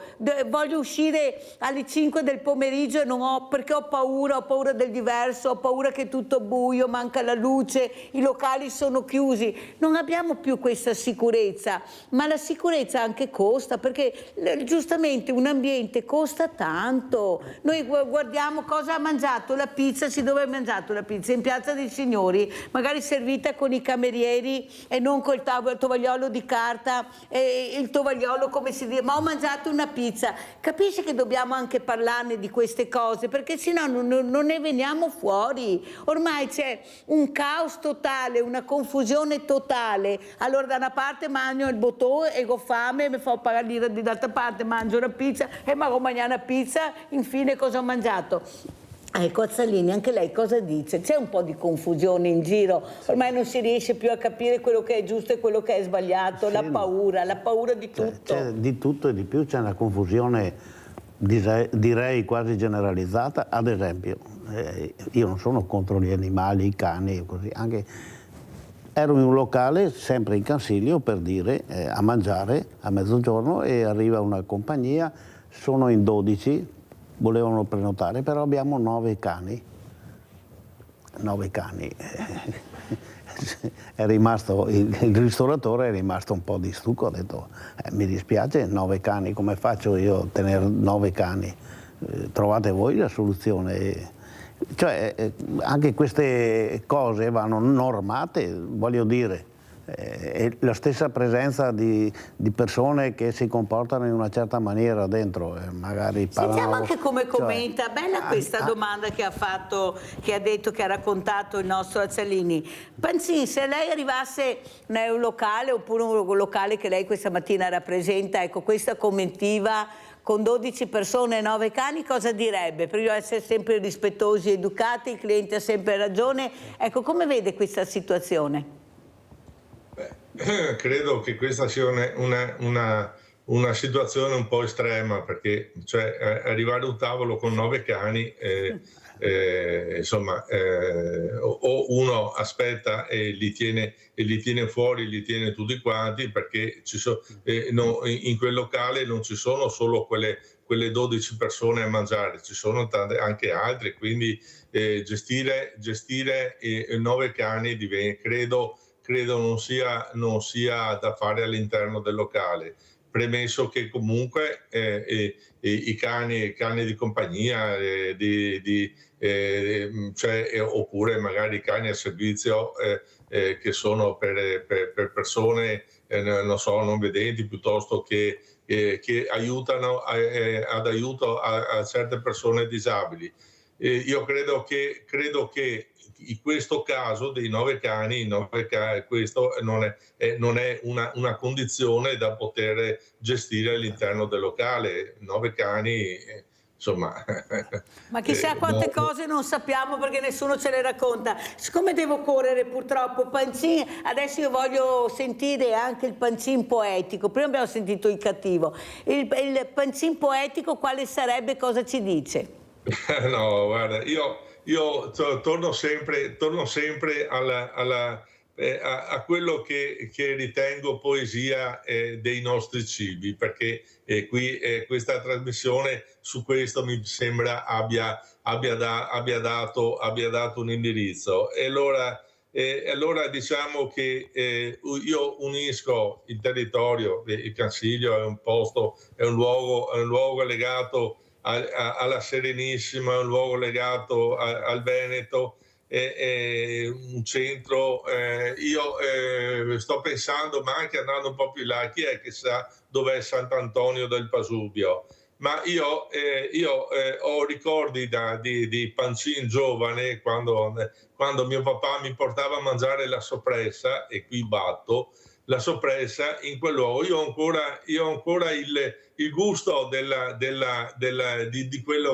di quello che mangiavo, e si faceva il pomeriggio a bere vino buono, non io che ero bambino, ma però la soppressa la mangiavo, e questa mi è rimasta e mi ha segnato per tutta la vita. Poi i piatti, cioè finiamo in poesia guardando la nostra terra. Ecco, perché la nostra terra è poesia, e quindi difendiamo e lottiamo contro chi vuole massificare, chi vuole dare... Basta, devo chiudere perché ho già forato. Ringrazio tantissimo Ernesto Panzin, direttore AEP, Associazione Esercenti Pubblici Esercizi. Grazie anche a Azzalini Lino, presidente Cimbri del Consiglio, che state con noi. Devo andare assolutamente in pubblicità. Grazie, pubblicità.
Dino Favero, Dario Semenzato, ospiti questa mattina a Sveglia Veneti, perché? Perché parleremo di questa raccolta firme in occasione del 20° anniversario del raduno di questi vespisti. Guardateli qui, guardateli. Io sono emozionale, che dico che sei emozionale.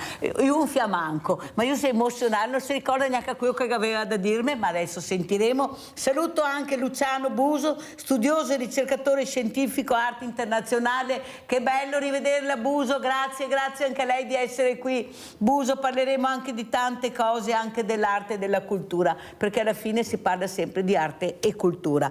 Allora, inizierei proprio da Dino Favero, presidente Vespa Club. Allora, cosa succederà domenica a Montebelluna?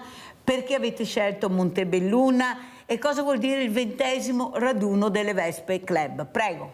Bene, mi presento, sono Favero Dino. Allora, perché abbiamo scelto Montebelluna? Per noi ricade il 20ennale, dal 2004 che siamo nati ufficialmente, e praticamente, essendo il Vespa Club di Montebelluna, abbiamo ritenuto importante coinvolgere Montebelluna, la città di Montebelluna, e devo dire che sono stato aiutato dall'amministrazione in maniera incredibile.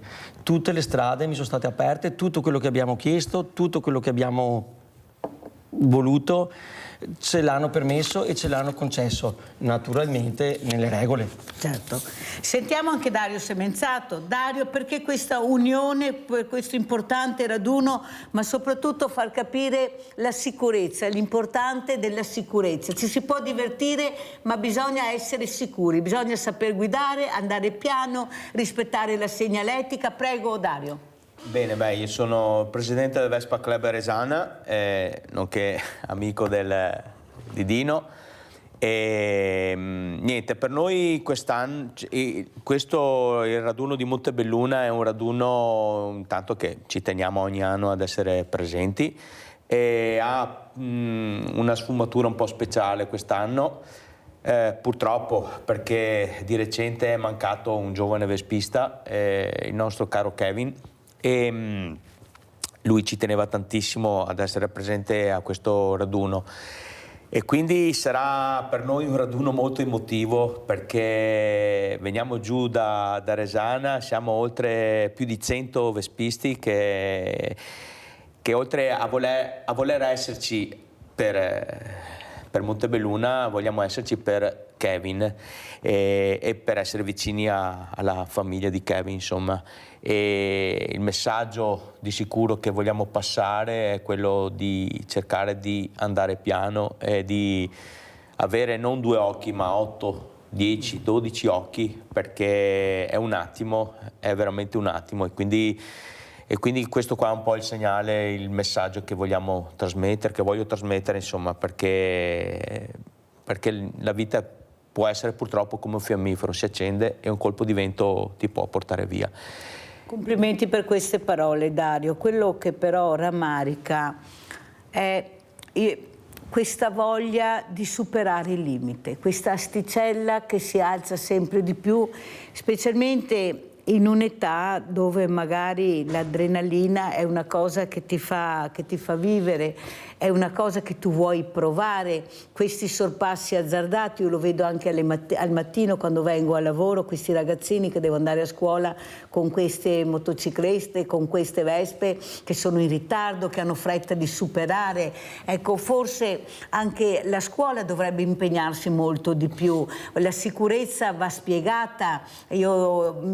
Gigi Pirolo, che ci sarà a Montebelluna domenica, che lui insegna la guida con l'ACI, dice sempre alle scuole guida: lasciate stare il motore, insegniamo a guidare. Non è possibile che i ragazzi non sappiano usare l'acceleratore e la frizione, non sanno guidare. Lo dice lui, lo dirà anche domenica se avrà la possibilità di parlare. Dobbiamo impegnare di più sulla guida le persone. Cosa dici, Dino? No, io sono d'accordo che tutti quanti assieme, le istituzioni, dopo le associazioni per caduta, dobbiamo comunque promuovere il fatto di stare attenti, di giocarci tutte le nostre carte con i mezzi che possiamo avere per essere sicuri. per essere sicuri. Non che noi ci siamo sentiti al di là della TV, prima abbiamo detto cosa possiamo fare per questo. Dopo è arrivata la TV, ci ha dato la possibilità di parlare e siamo qua proprio per dire, cari vespisti, mi raccomando, tutti col casco, io mi ricordo ero piccolo, casco bene allacciato. Certo. Bravissimo. Casco bene allacciato e tanto alta visibilità. Noi dobbiamo essere visibili. Noi abbiamo tutti gli strumenti a costi irrisori per essere altamente visibili. Sulle strade non dobbiamo essere belli. Questo è il verbo. Non dobbiamo essere solo belli, fighi, col giubbotto bello, dobbiamo essere visibili. La prima cosa, quando succede un impatto, succede cosa? Si scende dalla macchina, non l'ho visto. La prima cosa che senti, non mi sono sbagliato. Non mi sono accorto. Non l'ho visto. Per cui io dico, promuoviamo più possibile la sicurezza stradale, partendo da quello che possiamo avere. Però, Dario, è anche vero che io vedo anche molte famiglie che sanno benissimo come guida il ragazzo, che viene truccato questo motorino, lo sanno e non vedono, non vogliono vedere, perché vedere vuol dire impegnarsi, vuol dire spiegare che forse quella cosa non la devi fare, ma se tu capisci che quella cosa può fare del male, questo truccare questo motorino, questa moto, questa Vespa, non solo a te, ma anche a un'altra persona, forse dovrebbe farti capire che è ora che ti siedi assieme a tuo figlio e che gli spieghi le regole della vita, il rispetto. Quando esci da casa, il rispetto della tua persona ma anche degli altri. Cosa dici, Dario? Allora, quello che hai detto te è vero, però io diciamo che i tempi sono cambiati, ad esempio adesso, cioè anche i nostri tempi, io adesso ho 54 anni, quindi la Vespa ce l'ho da quando avevo 14 anni e il traffico di oggi non è il traffico di una volta, quindi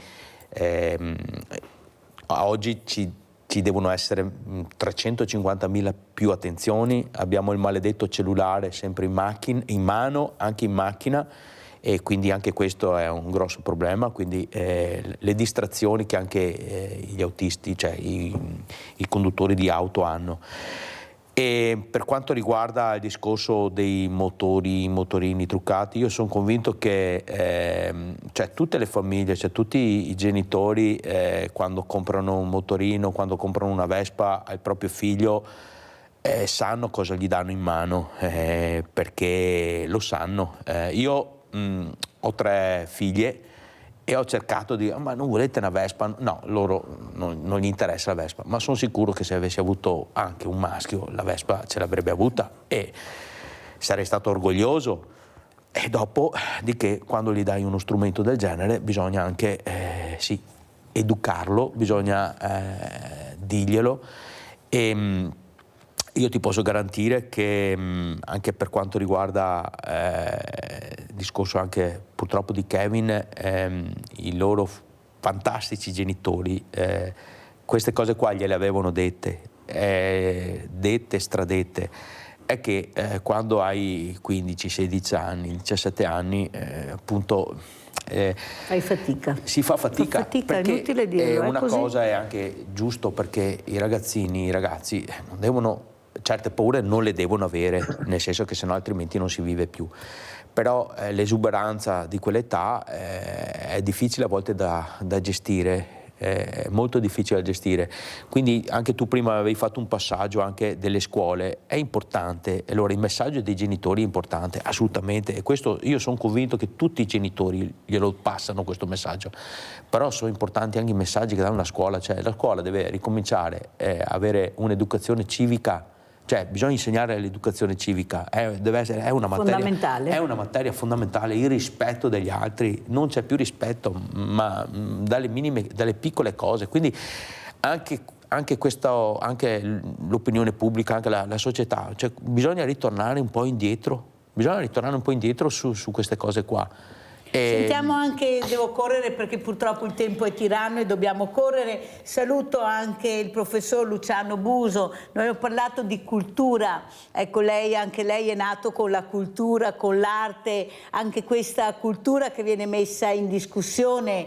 Abbiamo sentito e visto cosa è successo anche con la vicenda di Vittorio Sgarbi, ecco, sono messaggi anche devastanti questi, sono messaggi che non dovrebbero esserci, e soprattutto i giovani che messaggi hanno anche nella cultura, Buso, perché se per il dio denaro oppure per visibilità oppure per un cinismo accecato non riesci più a rispettare quello che è il senso della tua vita, non si va da nessuna parte. Quanto importante è la cultura, Buso? Professor Buso, me lo dica.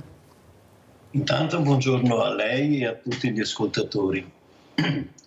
Dunque, la cultura è quel qualcosa che senza la quale noi tutti non potremmo riconoscerci nell'ambito, diciamo, mondiale. Ecco, si figuri, si pensi ai ragazzi che i ragazzi antichi di tante migliaia di anni fa che lasciavano le impronte delle proprie mani nelle grotte, ecco un segno del nostro passaggio. La cultura è quella cosa che serve per identificarci come civiltà, come uomo, come esseri. Quindi fondamentale, molto importante, se vogliamo. Riguardo a quello che succede oggi, come si può dire, i valori purtroppo sono sempre stati tanti oppure pochi valori. Diciamo che in questo periodo della nostra esistenza assistiamo sempre più alla decadenza dei valori, e la decadenza spesso non trascura nemmeno le persone di un grado sociale, di un grado di studio superiore. Questo lo vediamo in tutti gli ambiti, dalla politica, non da meno nell'arte. Ecco. Però, professor Buso, quello che noi vorremmo anche capire come fare a intrigare questi ragazzi con la cultura dando loro sicurezza. Ecco, questo è il problema, non riusciamo a unire la catena, c'è sempre qualche anello che manca. La scuola, tanta didattica, ma serve la didattica o la cultura è anche un'altra storia? La sicurezza è cultura, io porto sicurezza nella scuola anche parlando della Vespa, parlando di un motorino, sì che porto la cultura. Però qualcuno non sente, io non devo essere fortunato ad andare in quella scuola, come dico quasi sempre, o avere quegli insegnanti o quel dirigente. Io devo avere quello che mi aspetta di diritto, che è la cultura e la sicurezza, dove vivo e come vivo. Cosa dice, professor Buso? Beh, cultura è informazione, è arricchimento, un arricchire il cervello di cose più o meno valide, più o meno comunque testimonianze tangibili della nostra esistenza. Quindi a mio avviso la cultura va fatta in modo corretto. Diceva a proposito, anzi scriveva a proposito, il poeta Vino Rebellato nel lontano 1993 sulla presentazione di un mio volume d'arte. Scriveva: le accademie oggi, e siamo al 93 del Novecento. Quindi le accademie, diceva e scriveva, le accademie oggi sono più informative che formative.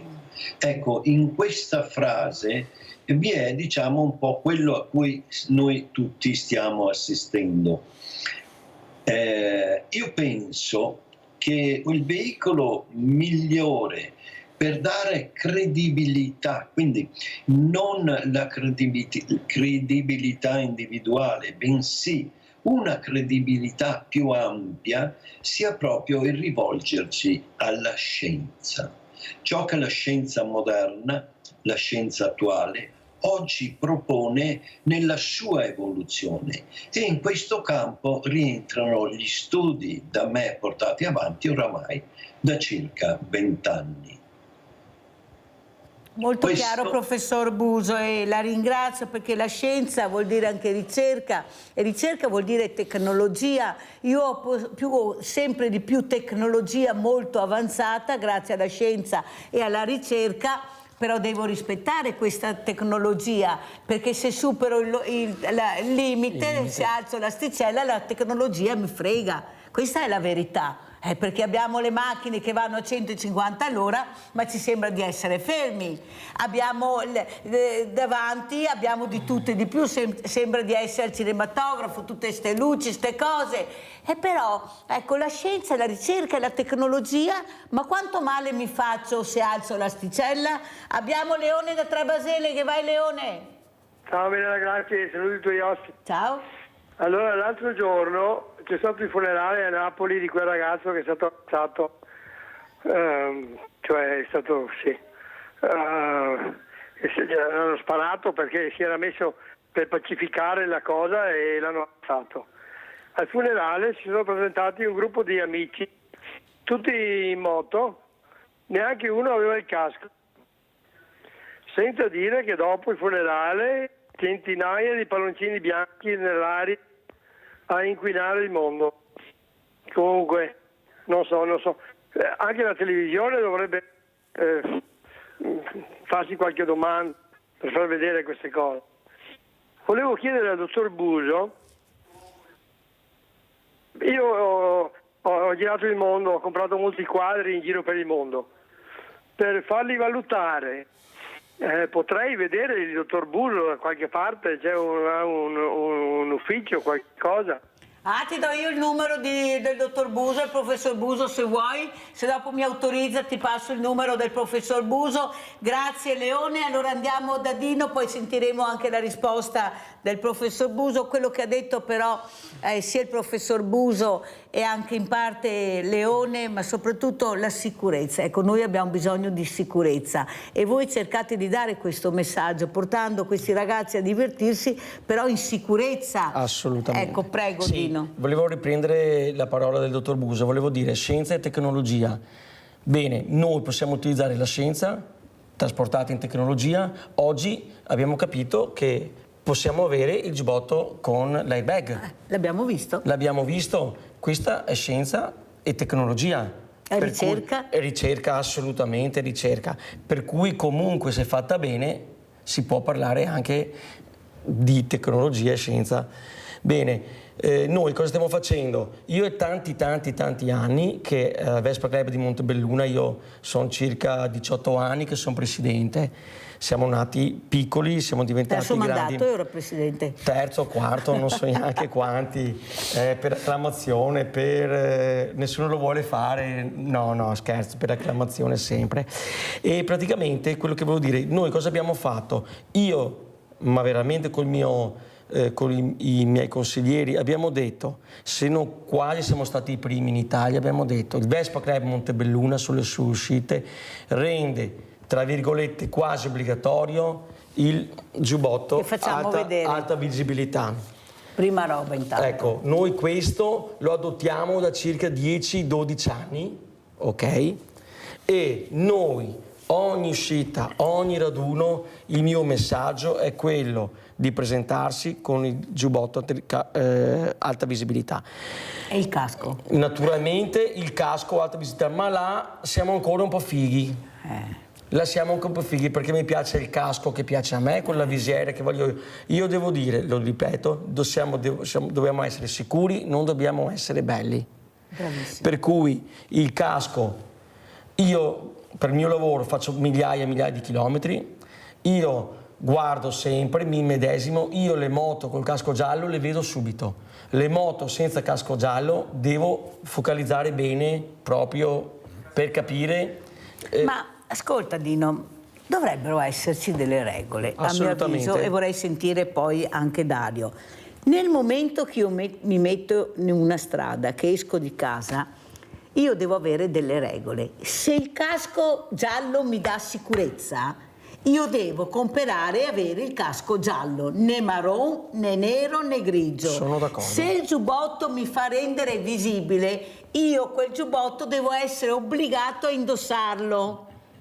Invece qua ognuno si fa le proprie regole perché non c'è la certezza della pena se sbaglio. Tanto qual è il problema? Che problema ho? Pago la sanzione, non mi fanno niente perché qual è il problema? O arrivano i genitori economicamente che stanno molto bene, perciò posso arrivare anche con l'avvocato e tanto poi l'avvocato mi tira fuori.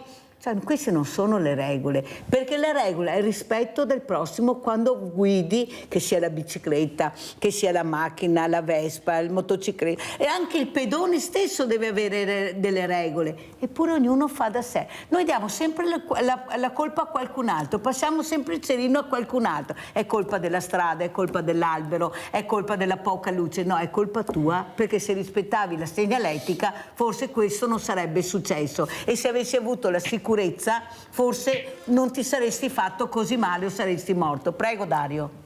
Effettivamente è un po' quando sali in macchina, se non hai le cinture, cioè ormai è un gesto automatico quello di metterci le cinture. Avanti però, ma dietro assolutamente no. Anche dietro i miei figli c'hanno sempre. Ma guarda qua. Sì. Guardiamo. Sì, certo, però è obbligatorio, perché se no ti becchi la multa. E effettivamente anche adesso ho ascoltato anche Dino, un po' di riflessioni mi sono venute in mente.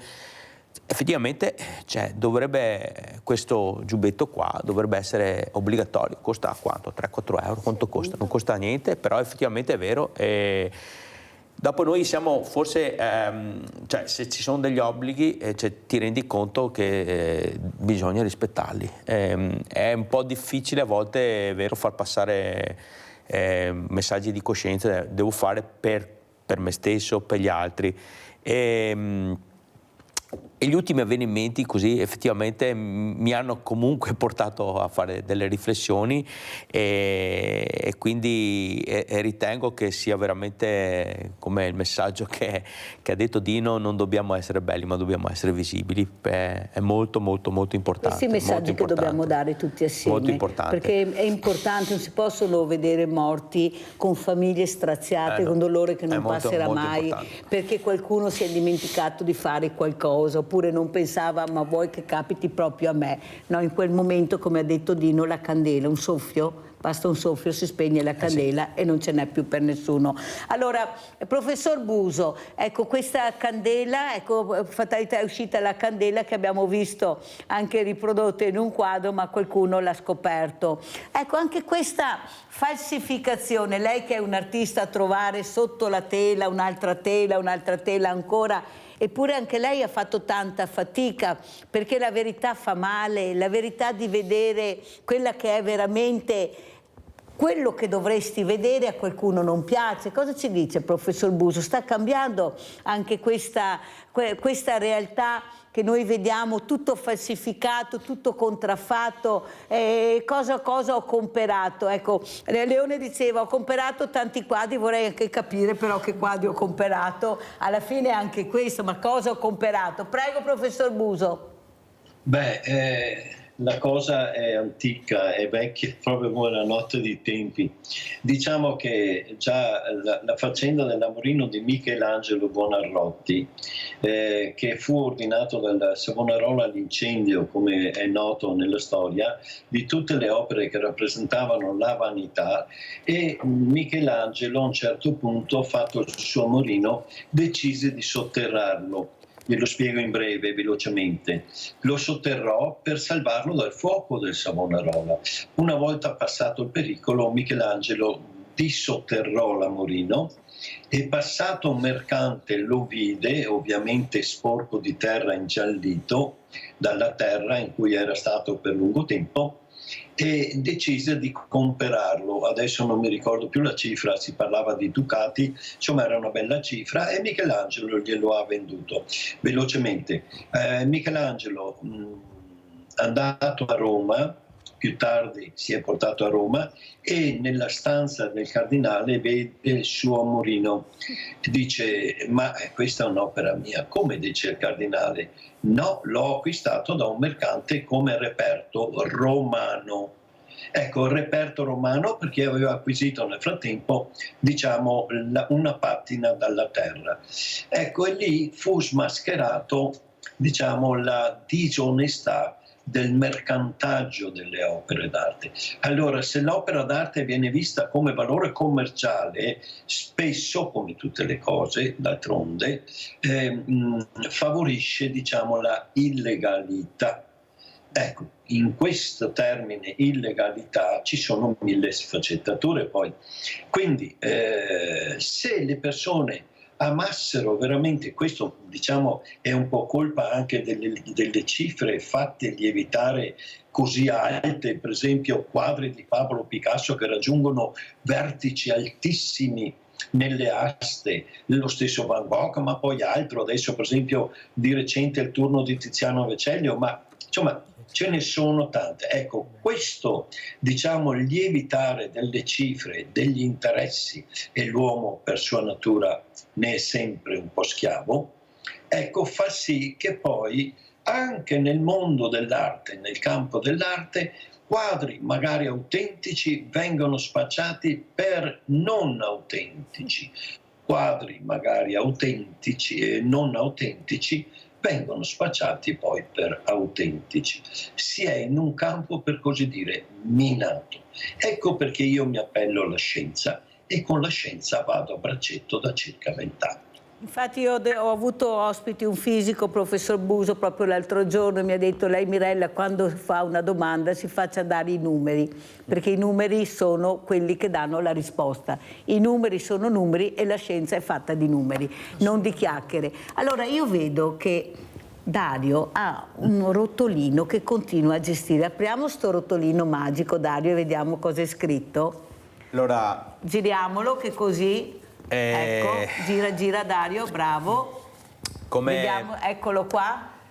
Come ho detto prima all'inizio, la nostra presenza sarà massiccia domenica e sarà una presenza molto emotiva perché appunto in ricordo di Kevin abbiamo fatto fare questa fascia e l'ha progettata Elia che era uno dei migliori amici di Kevin, e gli abbiamo fatto fare a lui perché è importante anche questa cosa qui, che l'amico ricordi appieno l'amico. È stato il fratello di Kevin che voleva che avessimo tutti quanti la fascia sullo scudo della Vespa, e Kevin sarà sempre con noi. Il mio augurio appunto è quello che ci resti solo questo nome qua, che non si aggiungano altri nomi in nessuna parte del Veneto, dell'Italia, da nessuna parte, e quindi il messaggio questo qua è di prudenza, è di attenzione e bisogna farne tesoro, e quindi io penso che Kevin resterà sempre con noi, resterà sempre nelle nostre Vespe e ci aiuterà, ci proteggerà, però noi dobbiamo essere portatori di un po' di questo messaggio qua di sicurezza, sani, di sicurezza. Prego Dino, cosa vuoi aggiungere?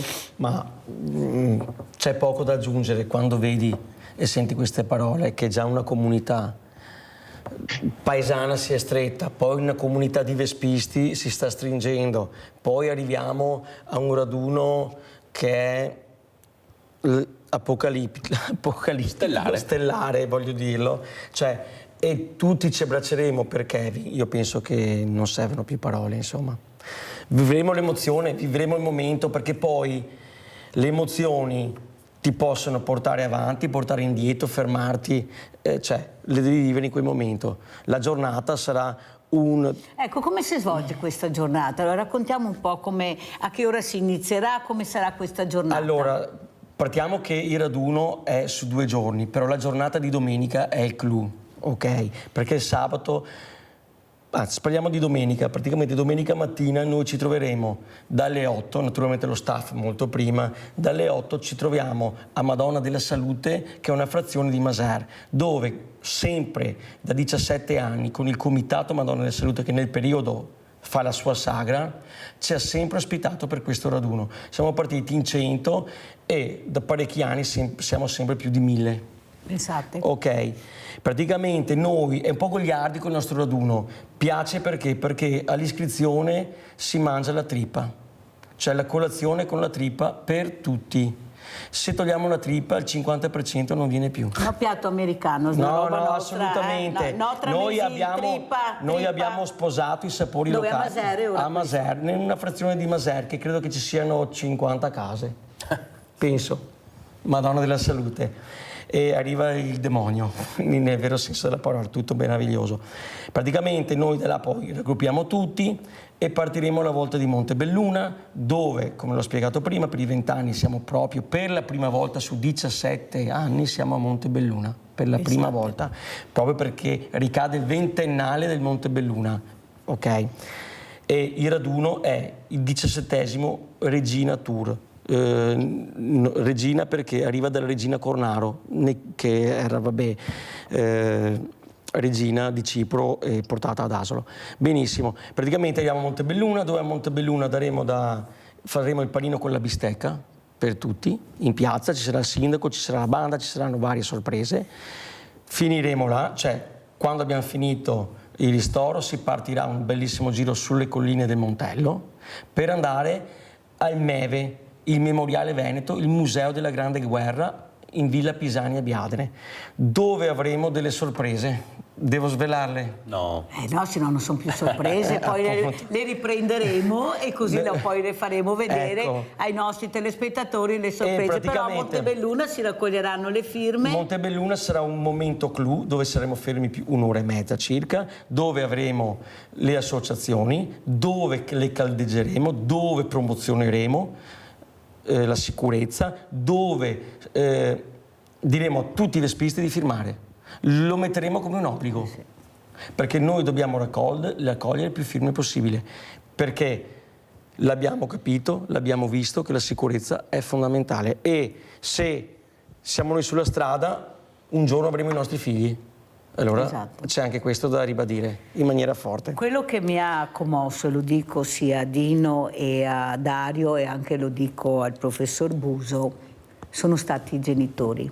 Questi genitori che nonostante questo lutto immane, voi siete anche papà, Dario l'ha detto prima, hanno detto, una mamma ha detto, sai Mirella, solo chi prova può capire veramente cosa vuol dire perdere tuo figlio o tua figlia. Bisogna provare per capire questo dolore, ma nonostante questo hanno detto rimbocchiamoci le maniche, cerchiamo di far sì, come dice Dario e come Dino, che non ci sia altro nome oltre quello di Kevin. Questo è l'obiettivo. E siccome abbiamo la possibilità di mettere in sicurezza questi ragazzi, mettiamoli in sicurezza. Spendiamo migliaia e migliaia di miliardi per le armi e non riusciamo a trovare i soldi per mettere in sicurezza i ragazzi, ma stiamo scherzando. Se la tecnologia mi ha dato la possibilità di avere questo airbag, mettiamo questo airbag, no perché sono fortunato ad avere i soldi per prenderlo e l'altro non è fortunato, no, il ragazzo, la persona va messa in sicurezza, perché avete visto le immagini, quello è l'airbag, se non è quello è un altro, ma sempre ti metti in sicurezza. Detto questo, io sono in chiusura, ringrazio veramente il professor Luciano Buso, studioso e ricercatore scientifico arte internazionale, perché tutta è cultura, anche questa è cultura, si mischia la cultura è viva, è forte, fa emozionare la cultura. Grazie anche veramente, tante grazie a Dario Semenzato, presidente Vespa Club di Resana, grazie a Dino Favero, presidente Vespa Club Montebelluna. Voglio solo dire una cosa. Prego. Ecco, grazie. Voglio ringraziare tutti anticipatamente. Sono sicuro che sarà tutto perfetto e che tutti quelli che si stanno dando una mano. Grazie. Adesso andiamo a pranzo con la proposta di Mirella. Involtini alle albicocche. L'albicocca è un frutto gustoso e prezioso, non solo per l'alimentazione, ma anche per la cosmesi. 5 sono i modi in cui si può gustare l'albicocca: fresca, essiccata, condita, sciroppata, in confettura. Ingredienti per 4 persone: 8 fettine di vitello, 100 grammi di albicocche secche, 100 grammi di pancetta, 30 grammi di burro, brandy, olio, sale.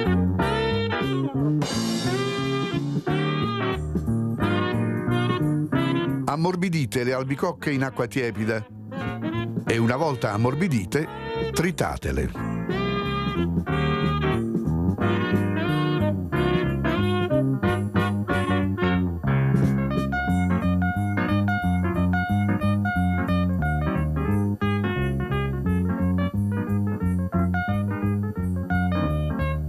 Tagliate la pancetta a striscioline.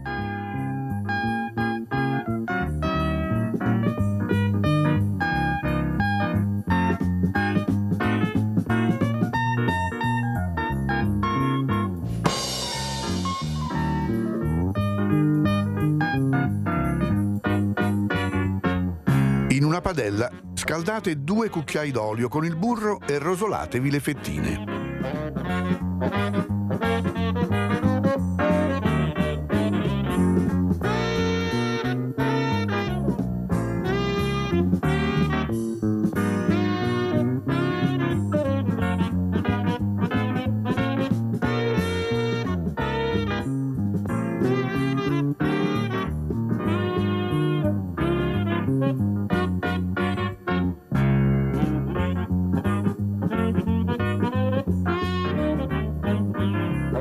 Toglietele e tenetele da parte.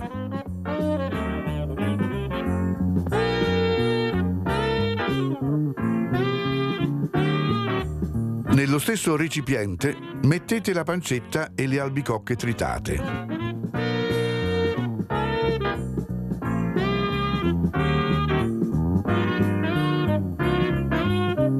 Mescolate .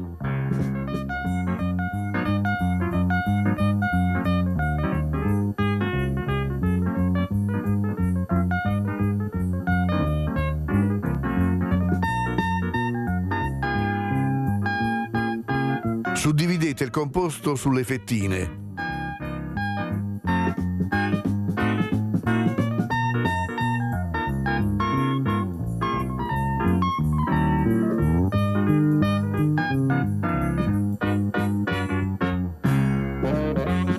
Arrotolatele.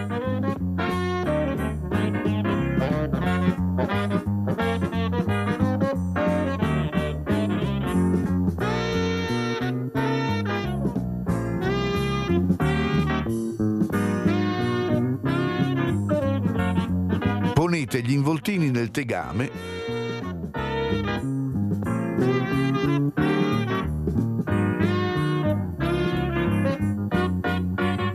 salate. Spruzzate un bicchierino di brandy e fate evaporare.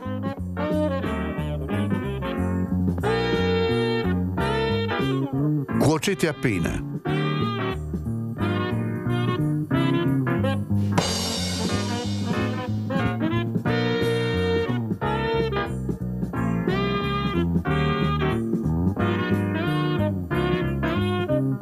Servite con il sugo